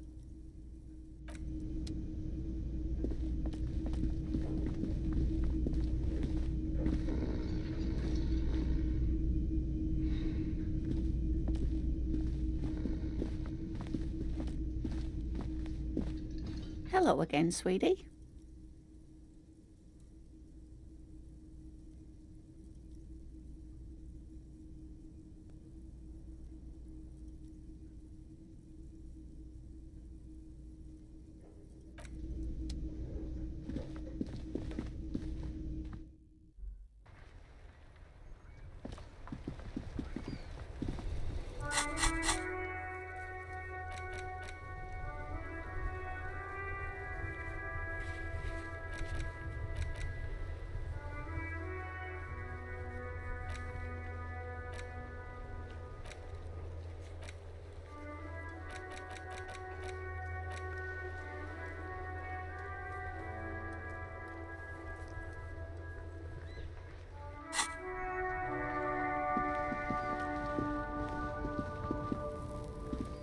Now it's turning into a kind of a snow limbo, man. What's on your mind? Nope, don't smoke. Some of the other drivers do, though. There's still a few around, waiting for the jam to disperse. Or waiting for the sweet release of death. Yup, nothing wrong with that statement. Your senses have nothing to add. You could also check the kiosk down the street. Frit.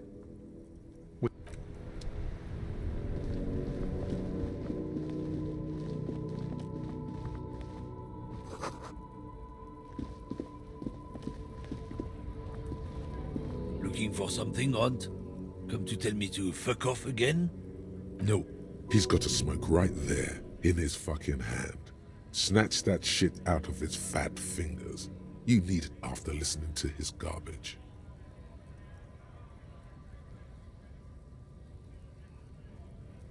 It's my last one. Why would I do that? I'm an honest man.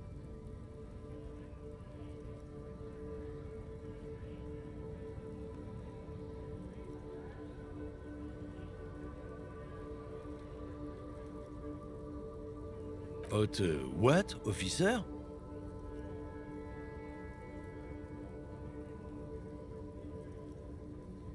Sorry I couldn't be of any help.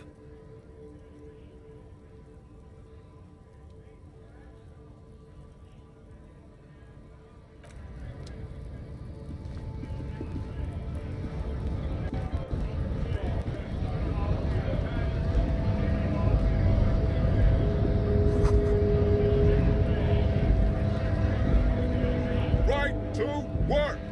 Right to work! Shame on... Not before you get in there and get your ass whooped. Learn by failure. He might have some advice, but you got to at least try to fight in his head first. Return if you fail.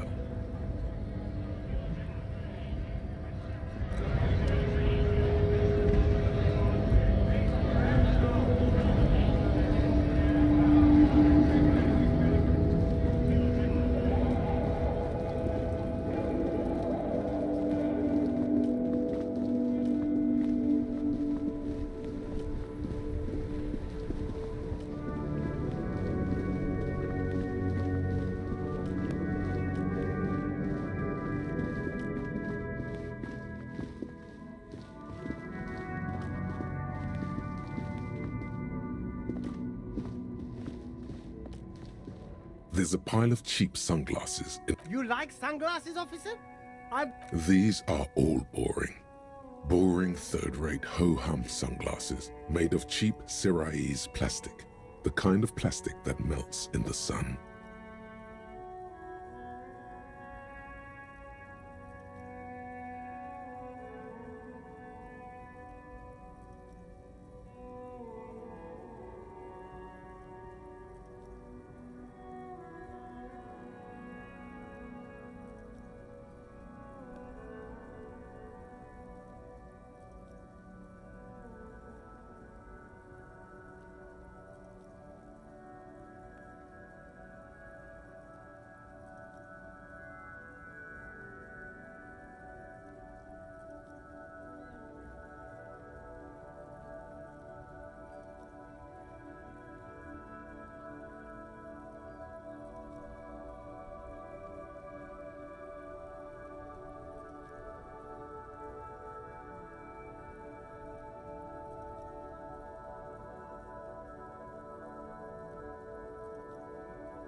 Those UV stickers are almost certainly just there for the show.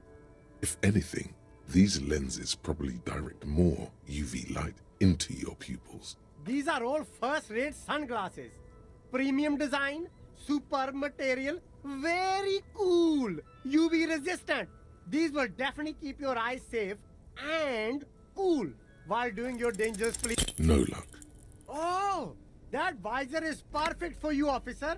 It'll definitely keep the sun out of your eyes while you're shooting criminals. Bang, bang! I hope not. You don't like it? Sure, Square Joe. No problem. Let's get you some real shades.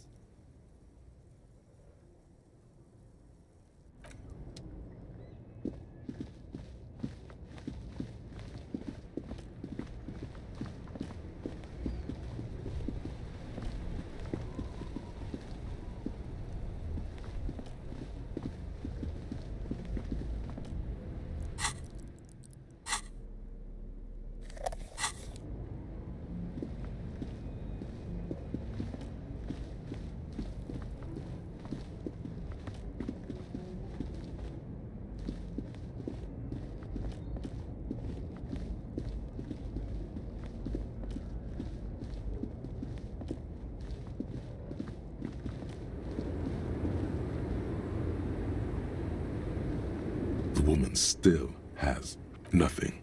Her smile just keeps widening. Her hair is gray. Wait. She's just a distracted old woman. Better to leave her.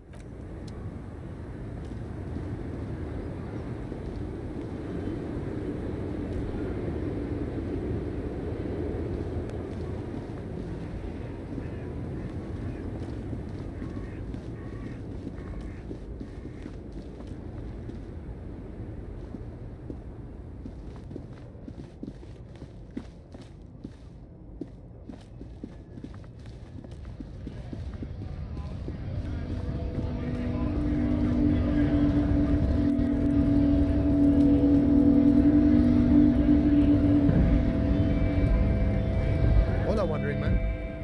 How can I help you? Sorry, busy surveying the situation. I'm sure you'll figure something out. You guys have all sorts of gadgets these days. Wiretapping, telescopic batons, futuristic circuit bending to infiltrate harbor machinery. Maybe you could even knock that Kowalson crane over using some remote controls. Or calling in tactical air support. You guys have air support, right? Because we don't.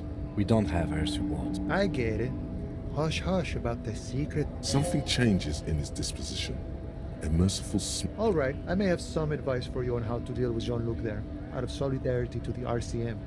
It's low in technology, however. First, don't fight him, obviously. Second, get him to share his theory by being subordinate. Admit your lack of expertise. Basically grovel. That's how I do it. You're welcome. Maybe that would work. We'll have to see.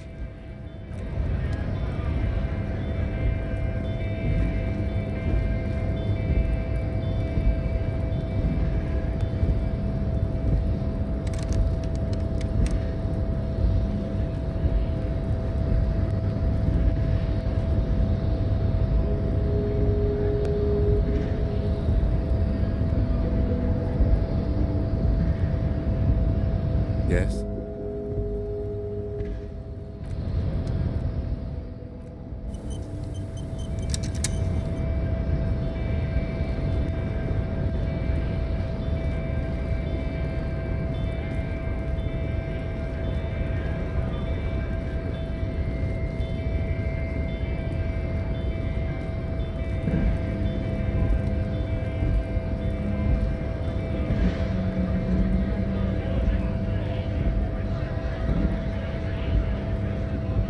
Right to work!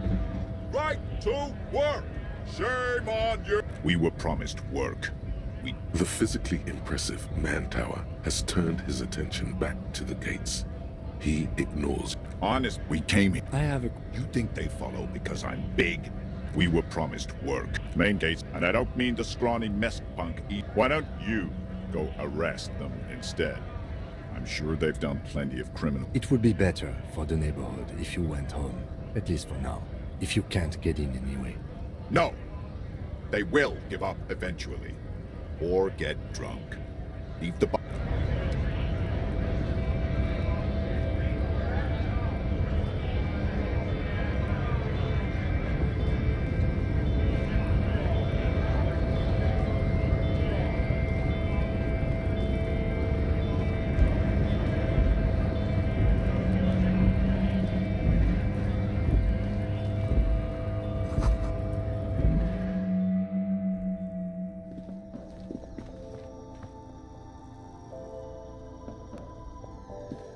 The tear machine stands in the corner.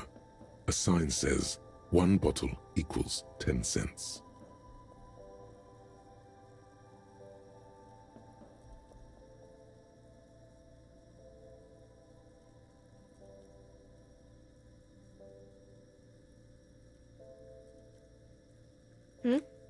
Oh, that's the tear machine. It's... you need a... feel free to use it if you...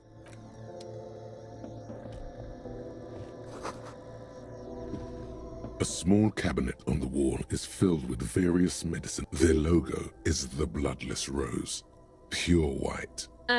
Just ask me if you need anything from St. Baptiste. We don't stock prescription meds, but we do have Nosafed, Duramine, Magnesium, and Hypnogamma.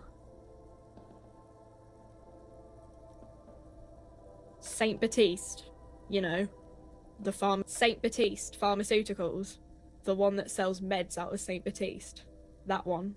She is right. Saint Baptiste. I don't know. Let's see. Nosafed is a nasal spray. I don't really know what Hypnogamma is. I guess it makes you feel less shit. It's recommended to use after lots of partying, studying, or exercising. No, sorry. I'm not like... Nosafed heals +1 health.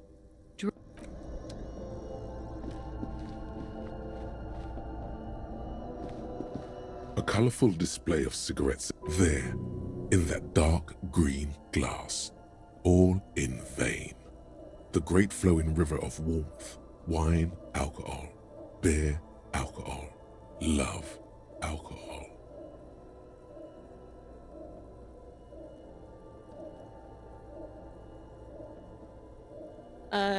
Guess not, no. Good thing you're an unrecovering alcoholic then. I'm obliged to inform you that both alcohol and cigarettes damage your health. Don't ask, don't look, don't do anything. Know this, You will never finish your alcohol quest if you don't buy beautiful alcohol.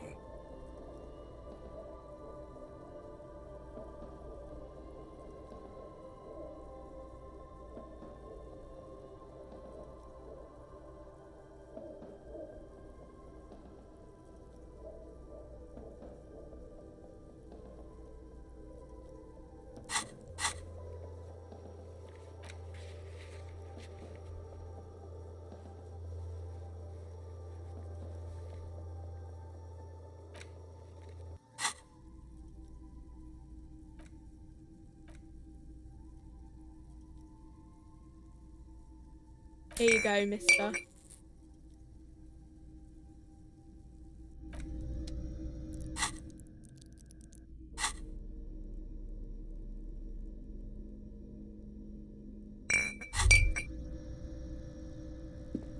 Well, hello. Someone seems to have found him. Light reflects off the green glass of the Commodore Red. Wow. The gods of mass production have made this alcohol container laughably easy to open. A child could have done it.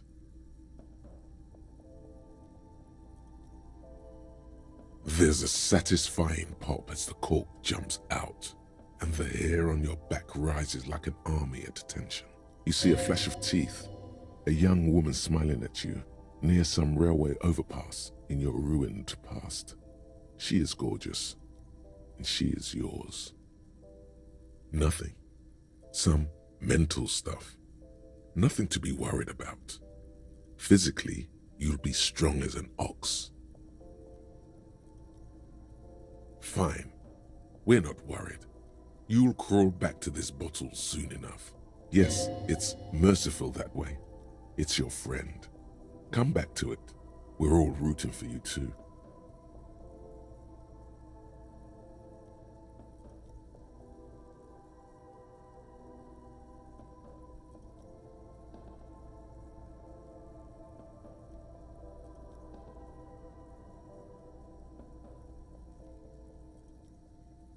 Not all of us. You've passed up your chance to start drinking alcohol for now, but don't worry.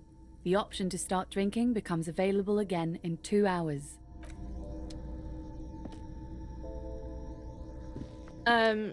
Is this about the questions again?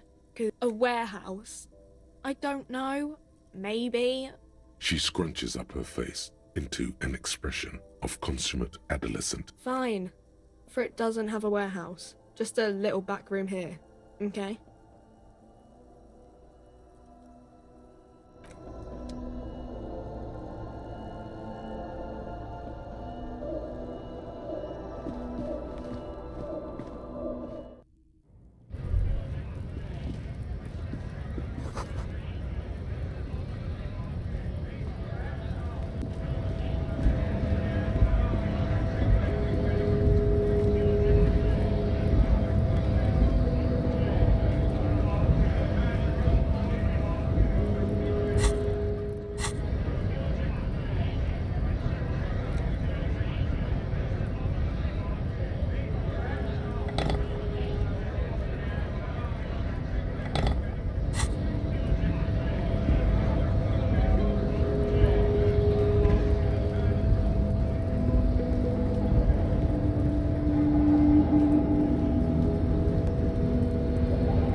Descent has only worsened since I last saw you. You have really let yourself go.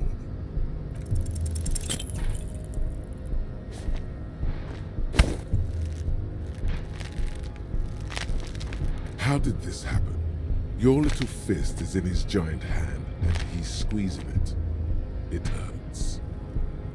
You must be out of your mind, degenerate drunk. Say it. I am a degenerate alcoholic. Your fist cracks in his hand like a ripe apple. The words to the song have changed. Your hand twists in his grip, and the Good. Now leave before you humiliate your homoerotic organization any further.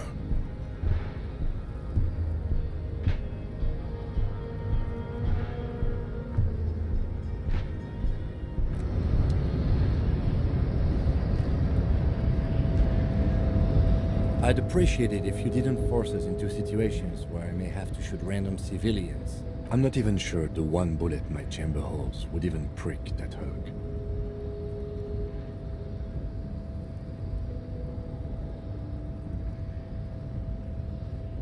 Let's think of something else. No. You should do it again. It's the last thing.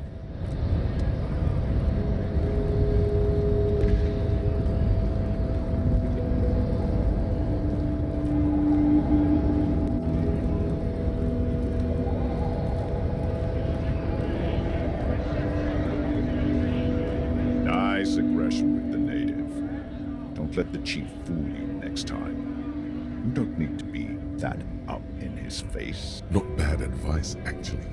Let's talk about our right to work. No, I'm not a fighter. I'm a worker.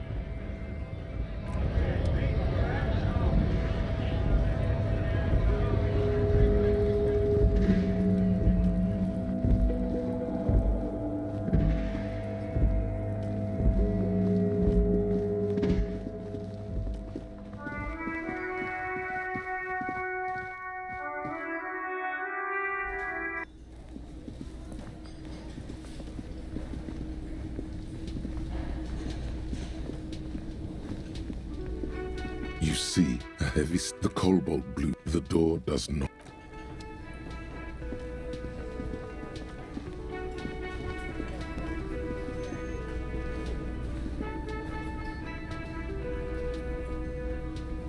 Can I help you?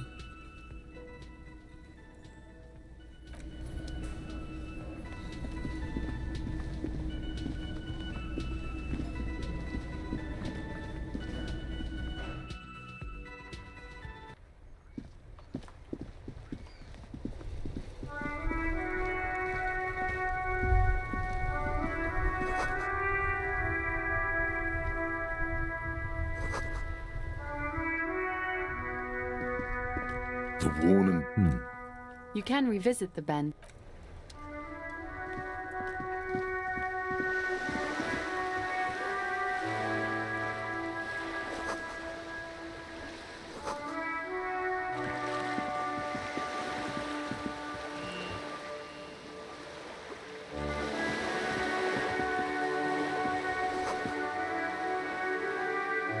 This coin-operated viewer is facing southwest.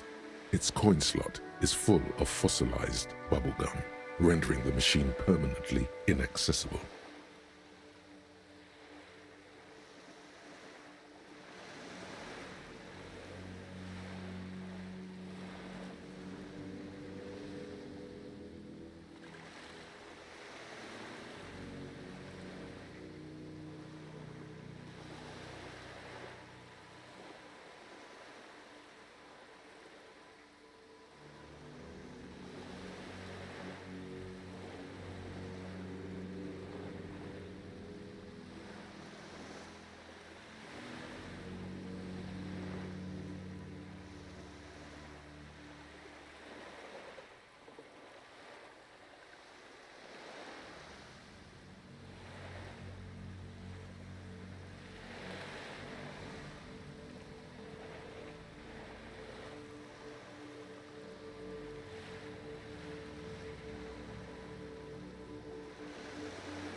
The metal feels cold and wet under your palm.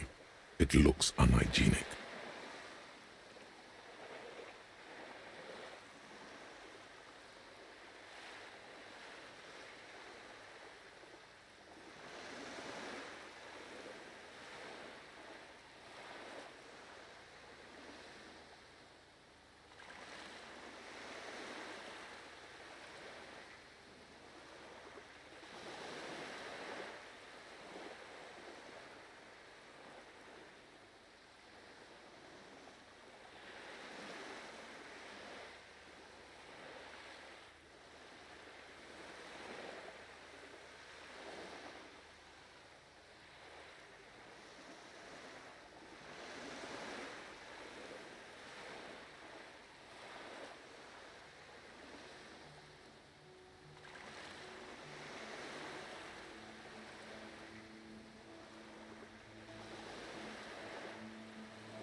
Probably some kids. A thick layer of graffito covers the lenses. You spell out the word Onuk written on the other side, with N and C scribbled backwards. That's Kuno on the lens. Under the graffito, a sea of blues and greys appear. Behind the water lies a coast, studded with concrete and reeds. On it, a church on stilts, lanky weather-worn wooden planks, an X-shaped cross topping its tower. You know this to be the star of Pericarnassus, or the Cairo, the central symbol of the Pericarnassian church, a star, a great moral height to be strived towards. The church looks old and weather-worn. There are no lights in the windows.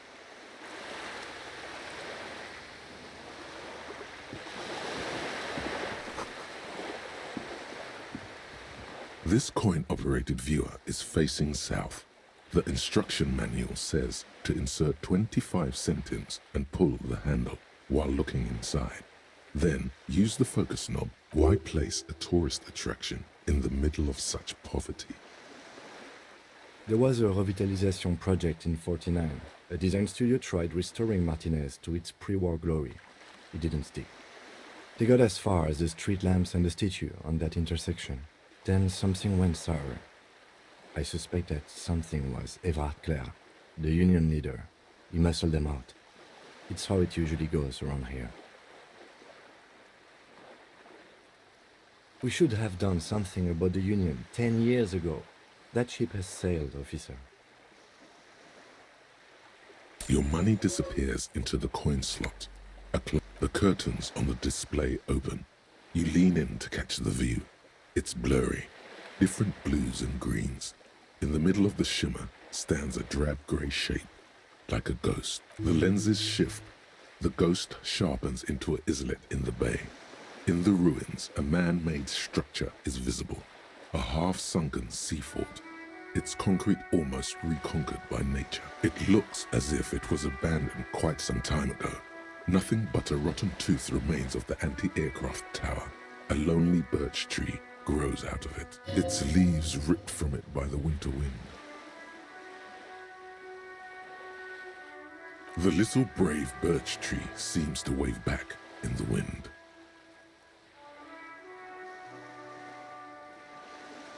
Really? I don't have the eyesight to make it out.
This is a wall on the side of an apartment building.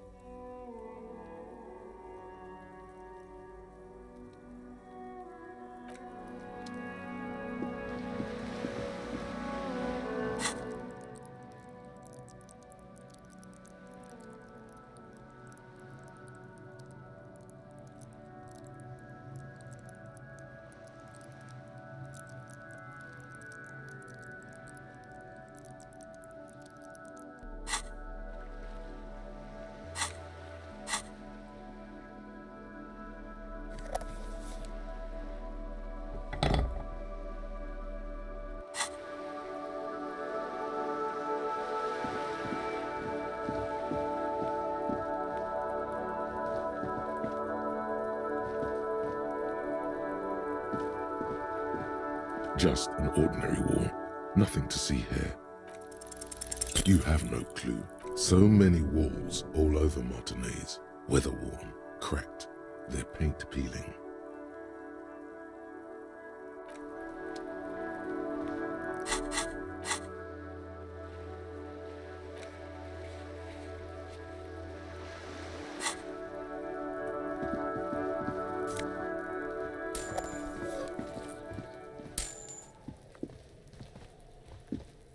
Trying to sneak up on me. Logic error.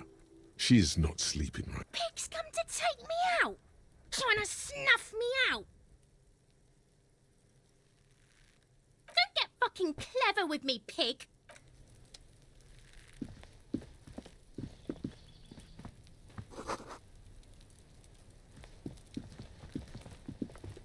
There must be another way into the building.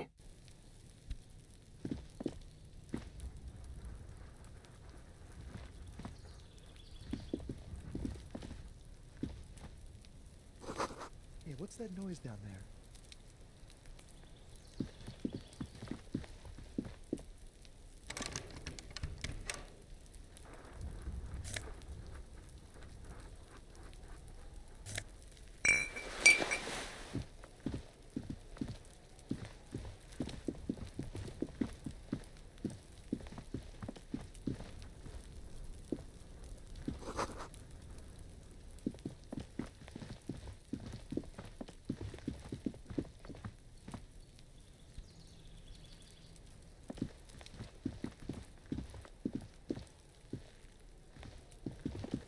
Been a weekend now.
Hey, up here, Piggo.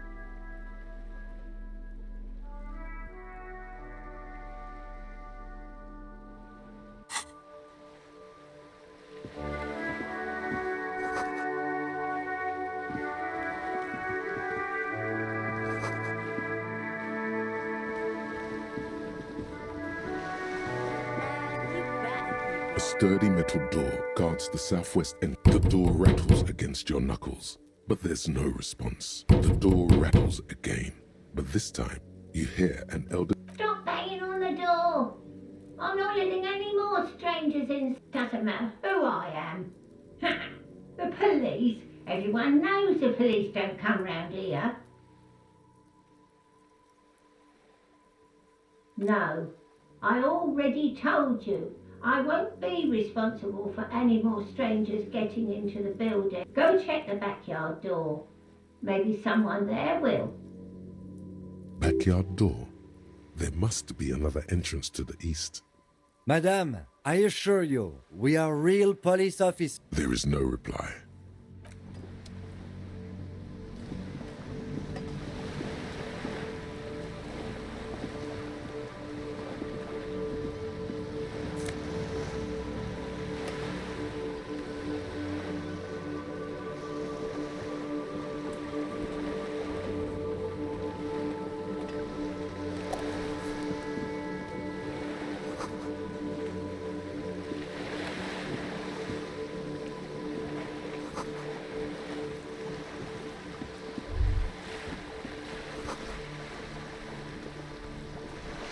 A striking woman leans against the cabin top of her sailing boat.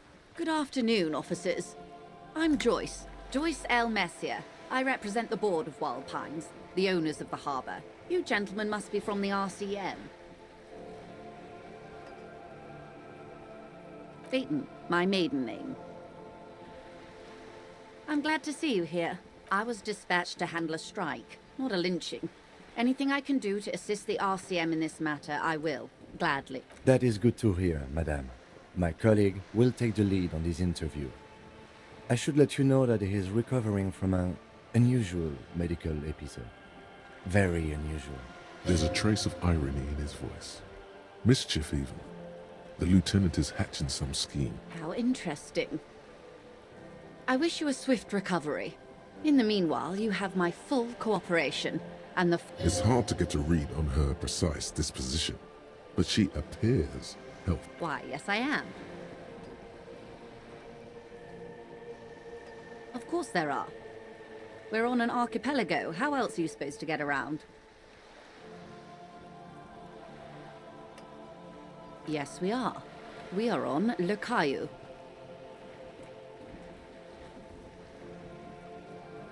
She nods attentively. The boat? No. It is called Cordelati 19 because that's the type of sloop it is. The word "it" feels strange. Such a beautiful boat deserves a proper name. Okay. How about Cordelati 19? Why? Because it was manufactured in Revachol East by a company called Cordelati, and its hull is 19 paces long. Why Dolores? Well, it means nothing to me. I think I'll stick with the factory name. But thank you for the suggestion. It's a pleasure craft. A 19-pacer. It also happens to be rated for Category 1 racing. My sloop, I like it a lot. It's the eel's hips, baby. I'm enjoying this part of the interview. It has so little to do with the murder we're investigating. I really do, the lieutenant thinks. Is she thrown off yet? He's looking at the woman, assessing her. Officer, I assure you I'm... Her nonchalance might be related to something called the Wayfarer Act. A law that says she doesn't need a license. Sly fox, you're not aggressive enough to... Good. What we do? I'm afraid I don't speak for Wild Pines. There was a touch of discomfort there. She wants to merely represent. The Pines' core competency is logistics. Container shipping, freight, that sort of thing. See those airships there, blinking? Those are the shipping side of things, and that is the terminal. Another subdivision deals with energy, oil and gas exploration, offshore platform. The Wild Pines Group is one of the original Revacholian Indo-tribes. Companies awarded royal monopolies by the king, the suzerain himself, centuries ago. The king is long gone, but several of the Indo-tribes remain.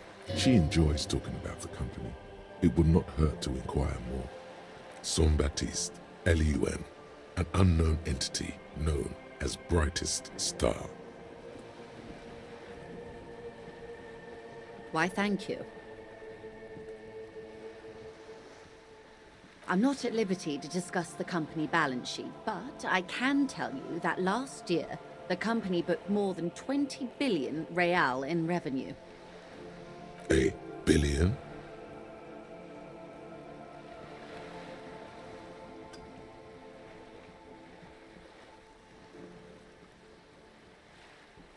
20 billion is a large number, but the conglomerate employs 72,000 people. They all need to be paid. Then there are capital improvements, interest payments.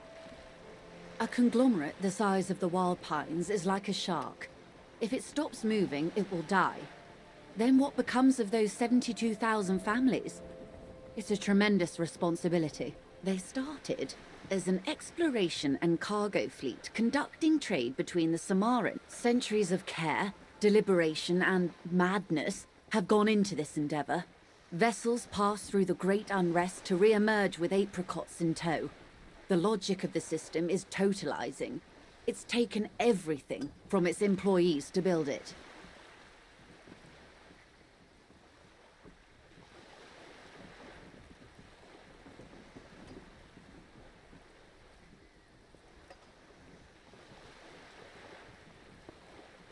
You mean aside from being the terminal's legal owners, who are responsible for moving 8% of the world's cargo?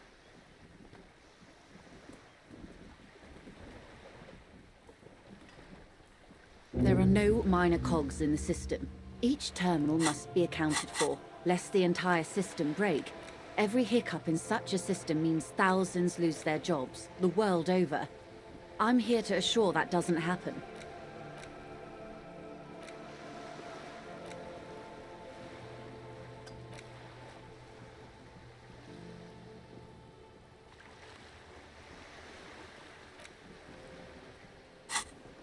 With your help, hopefully, says her warm tone. Everything. Right up to, but not including, trade secrets. First, you'd have to repeal the Emergencies Act of Trade in Aliments. That gives me the right to silence. It's quite the octopus.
I am glad you see it that way.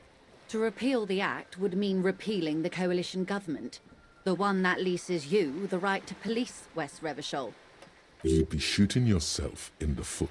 But I am derailing us. You wanted to know about the strike. I believe the official title is Senior Labour Negotiator. In practice, I'm a grocery clerk.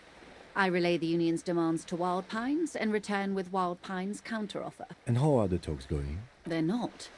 That's the problem. The union stopped all negotiations a week ago, after that awful lynching took place. Now they won't even let me into the harbour. There's a 2-meter-20 racist behemoth blocking the gates.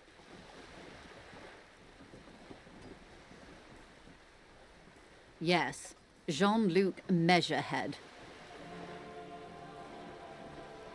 Let's say I was not making the kind of progress I'd hoped for when I first arrived. And when did you first arrive? I arrived 3 weeks ago. Yes, in the middle of February. The bay was still partially frozen then. I prefer to do these things on site, like the RCM. But the strike began in December. I wasn't the original negotiator here.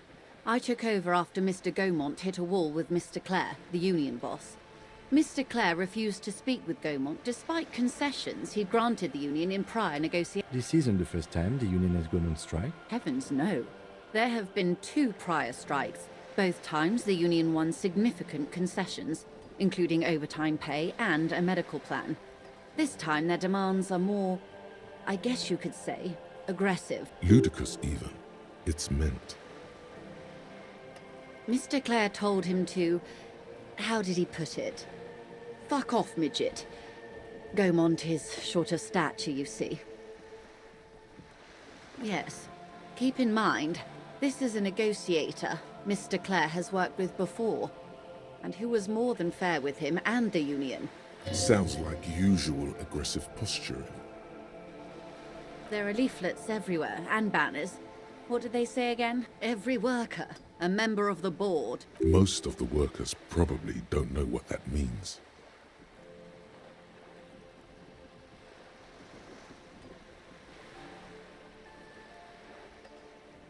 Fortunately, they explained it. Every time the Wild Pines group makes a decision about anything, it needs the signature of each of the 2,200 workers in its Martinez terminal. Just so you understand, this is but one of 22 terminals owned by Wild Pines. Essentially, not only are they kings of the company, they are also kings of the 72,000 employees of Wild Pines Group.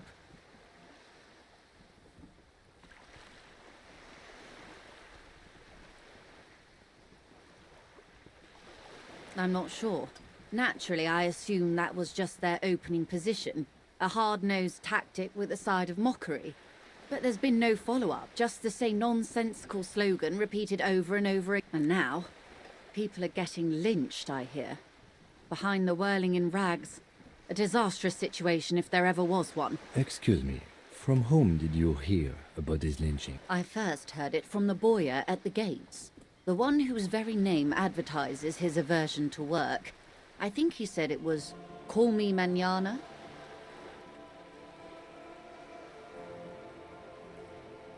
The scabs?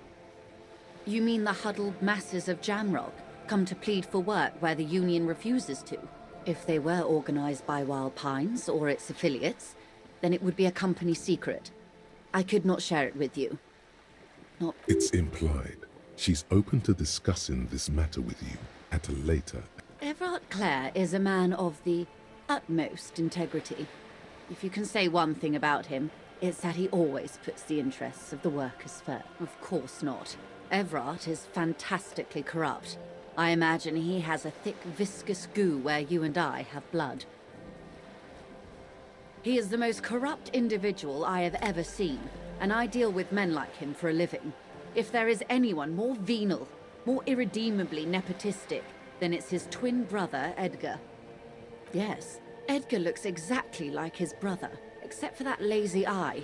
He also talks exactly like Everard does, and when one's term as foreman is up, the other takes over. It's how they circumvent the term limits, you see, with a funny little switcheroo. While in office, they've embezzled God knows how much of their workers' dues.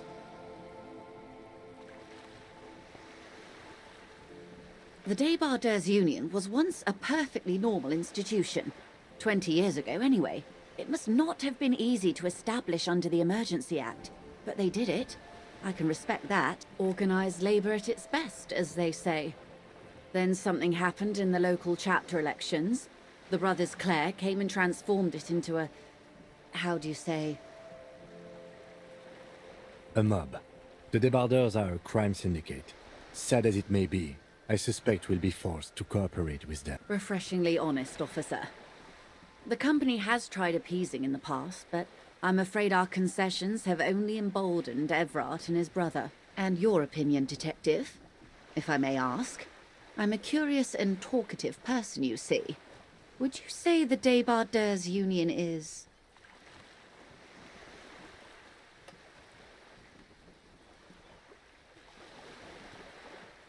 Of course, officer.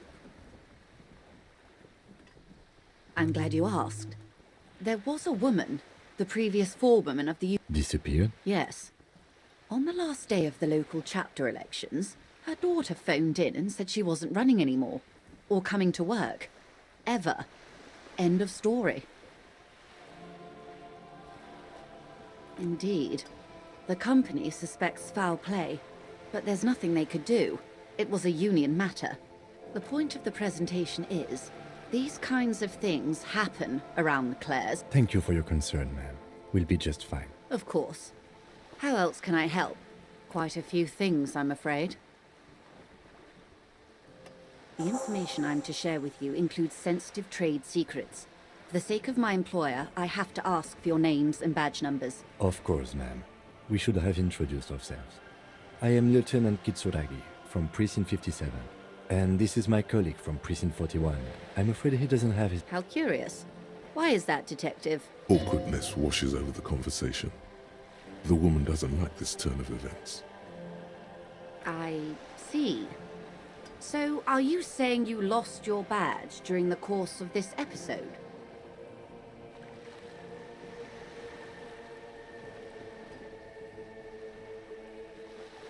I can't hear you, darling. Speak up, please. Oh, dear. Some kind of encephalopathic amnesia. I do believe you, naive as that may sound. I simply can't imagine what you gain by faking. As I said, ma'am, his technique may be very unconventional, but he is, and... Of course, I sympathize. But I'm afraid I simply can't share anything more until I've seen that back. Hang on. She's a professional negotiator. She should be open to some sort of mutually beneficial arrangement. She's a negotiator. Just float a favor at her. Insinuate. I will be frank with you. If I'm going to break protocol, I need to be able to justify it to my superiors. They're going to want to see something very tangible. You're in, but expect her to drive a hard bargain. Reports from inside Terminal B suggest it's a hub for the local drug trade. This is an open secret in Martinez. The Union controls the terminal, so it goes to reason.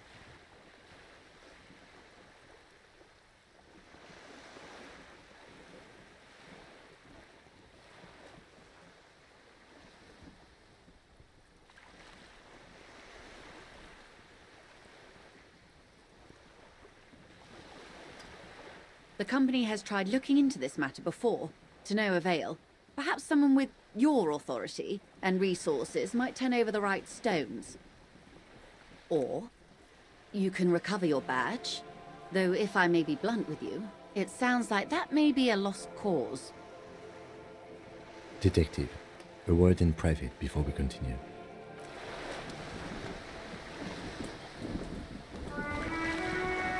This is not going quite as I hoped it would, Detective. Honestly, I was expecting you to use your unorthodox technique to keep her off balance, and not volunteer us to be her henchman. This woman is running circles around us. She might have known about your misplaced badge all along, or she's simply an adept improviser. Either way, we've played straight into her hands. He doesn't let it show, but there is a limit to how much the consequences of your unprofessional behavior can cost the investigation. I'm sure you will, Detective. No. If there is reasonable suspicion, we must investigate. Otherwise, she could claim we are siding with the Union, or that we are on their take. We'd never hear the end of it. What I propose is, we ask her, then we investigate, briefly. But do not share the outcome of this investigation with her. We tell her it's done, and demand for her information on the lynching.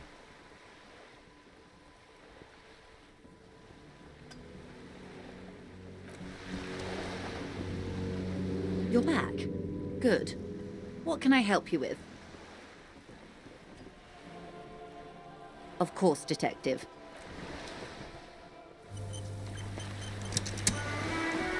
You're back. Good. Is what you want to say. Look at that lady. Take a gander. Squint your eyes. A well-kempt, yet tastefully short bob of dark hair. Despite while dull orange pearls hang from her earlobes, red from the cold. Her light green eyes scan you.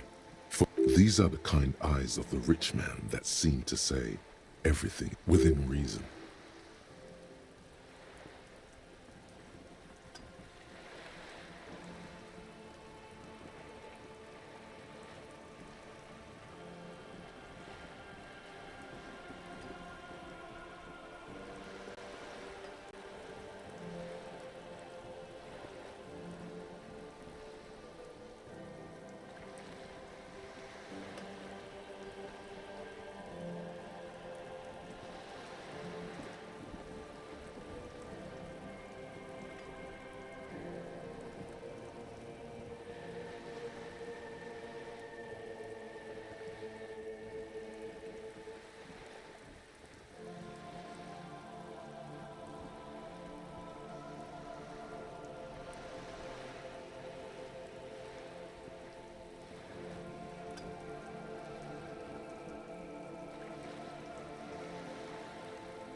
Now look at you, you misery-clad simian, barely able to tie your own laces.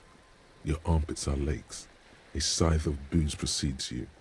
Your hair sticks to your forehead, and your underwear feels uncomfortable.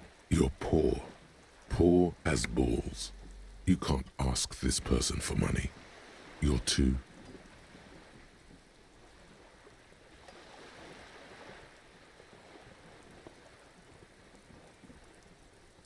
Maybe you could ask her for some stock tips.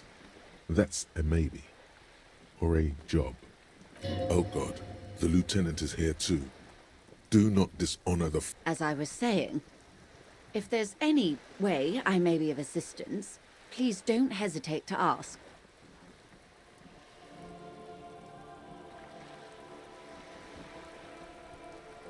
It's quite straightforward. Someone is using Terminal B to smuggle raw ingredients from the Samaran Isola into Revachol with the Union's blessing. Wild Pines has suspected it for years. Ingredients for what? Meth and dextroamphetamine, GBL and various synthetic psychedelics. Honestly, it might be quicker to say what you can't make from the stuff.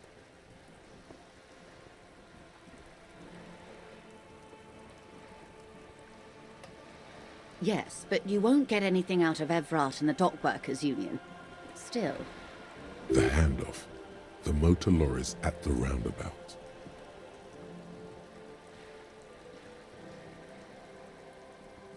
Precisely. Someone needs to move the ingredients from the harbour into the city. Once they reach Jamrock, they're distributed to a network of local manufacturers well beyond our grasp. but in transit they are vulnerable. Perhaps you've noticed that a number of lorries are tangled in a traffic jam at the roundabout just now. Interview the drivers who are still hanging about. I'll be explicit. If you find this driver, I will share company secrets with you. You'll be indebted to her, in a way, but one step ahead of the Union in another.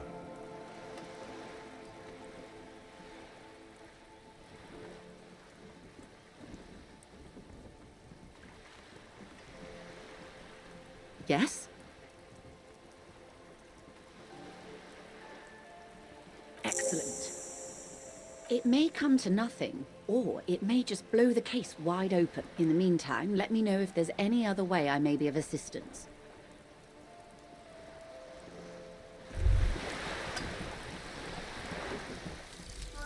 Rigorous self-critique. Here it is. Hard facts from the man you are. You once jerked off in the locker room and were caught. You held a young woman by the arm and kept her in your apartment for 20 minutes against her will. That's right. These are not flights of fancy. These are real deeds, Harry, emerging from the darkness of your past. You tried shooting a fleeing suspect in the foot, but hit him in the pelvis, crippling him for life. And, above all, you let life defeat you. All the gifts your parents gave you, all the love and patience of your friends, you drowned in a neurotoxin. You let misery win, and it will keep on winning till you die, or overcome it.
Yeah, you bet.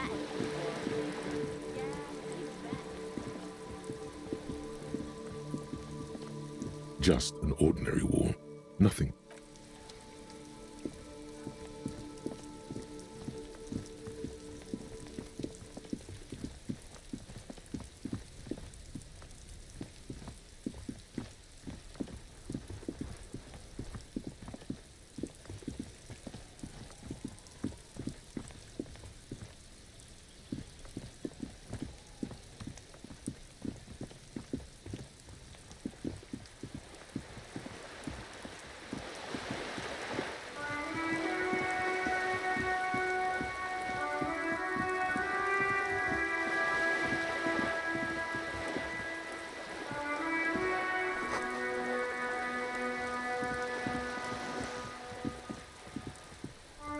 Hello, sir.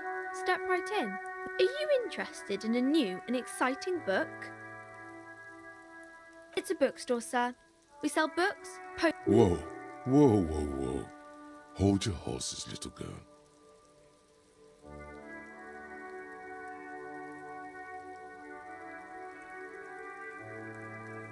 You're fooling nobody. Sir, are you okay? You've been standing here silently for a while now. Okay, sir. I'll try to answer any questions you have. I hope they're about books.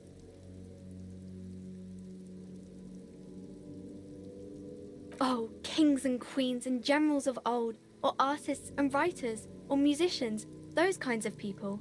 There's usually something extraordinary about them. I think that's why people read them. Seems like most people who read those books fail to get more famous from reading them.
for something, Hunt? Come to tell me to fuck off again? Drugs? They're shit, man. I don't let anything pollute my body. You know where that shit comes from?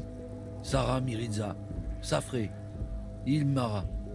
They take the money from our local junkies here and then use it to outcompete us in the manufacturing sector. They know they can't beat us in a fair fight, so they have to get us to weaken ours. There's Yorin. Take his side in this particular fight.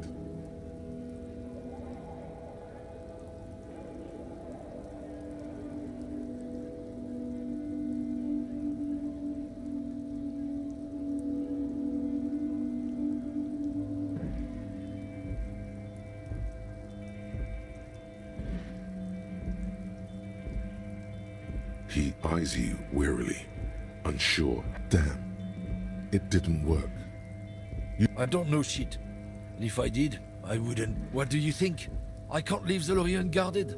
Stuff's been getting looted lately. It's those little kips. Yeah, I knew that guy. He was an honest driver who loved this country.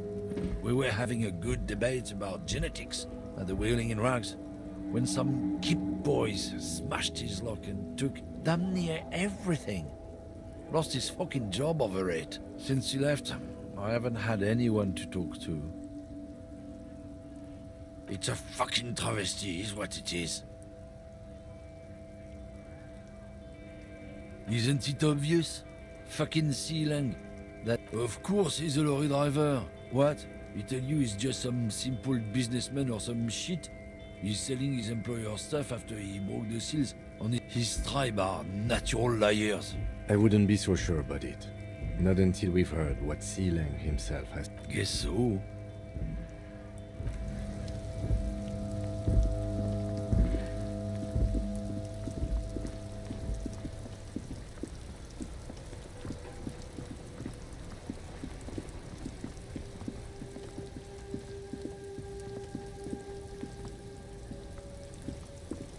The speakers below are banged up and worthless. The sneakers triumph over them. They're the star of the show here. No way, officer! These aren't for sale. They're bad speakers. Low-fi socialist junk. No, officer. You're a high-class policeman who accepts nothing less than the... Well, if you want... But see, they are the pedest if, on the other hand... Damn. So you have to buy the sneakers first.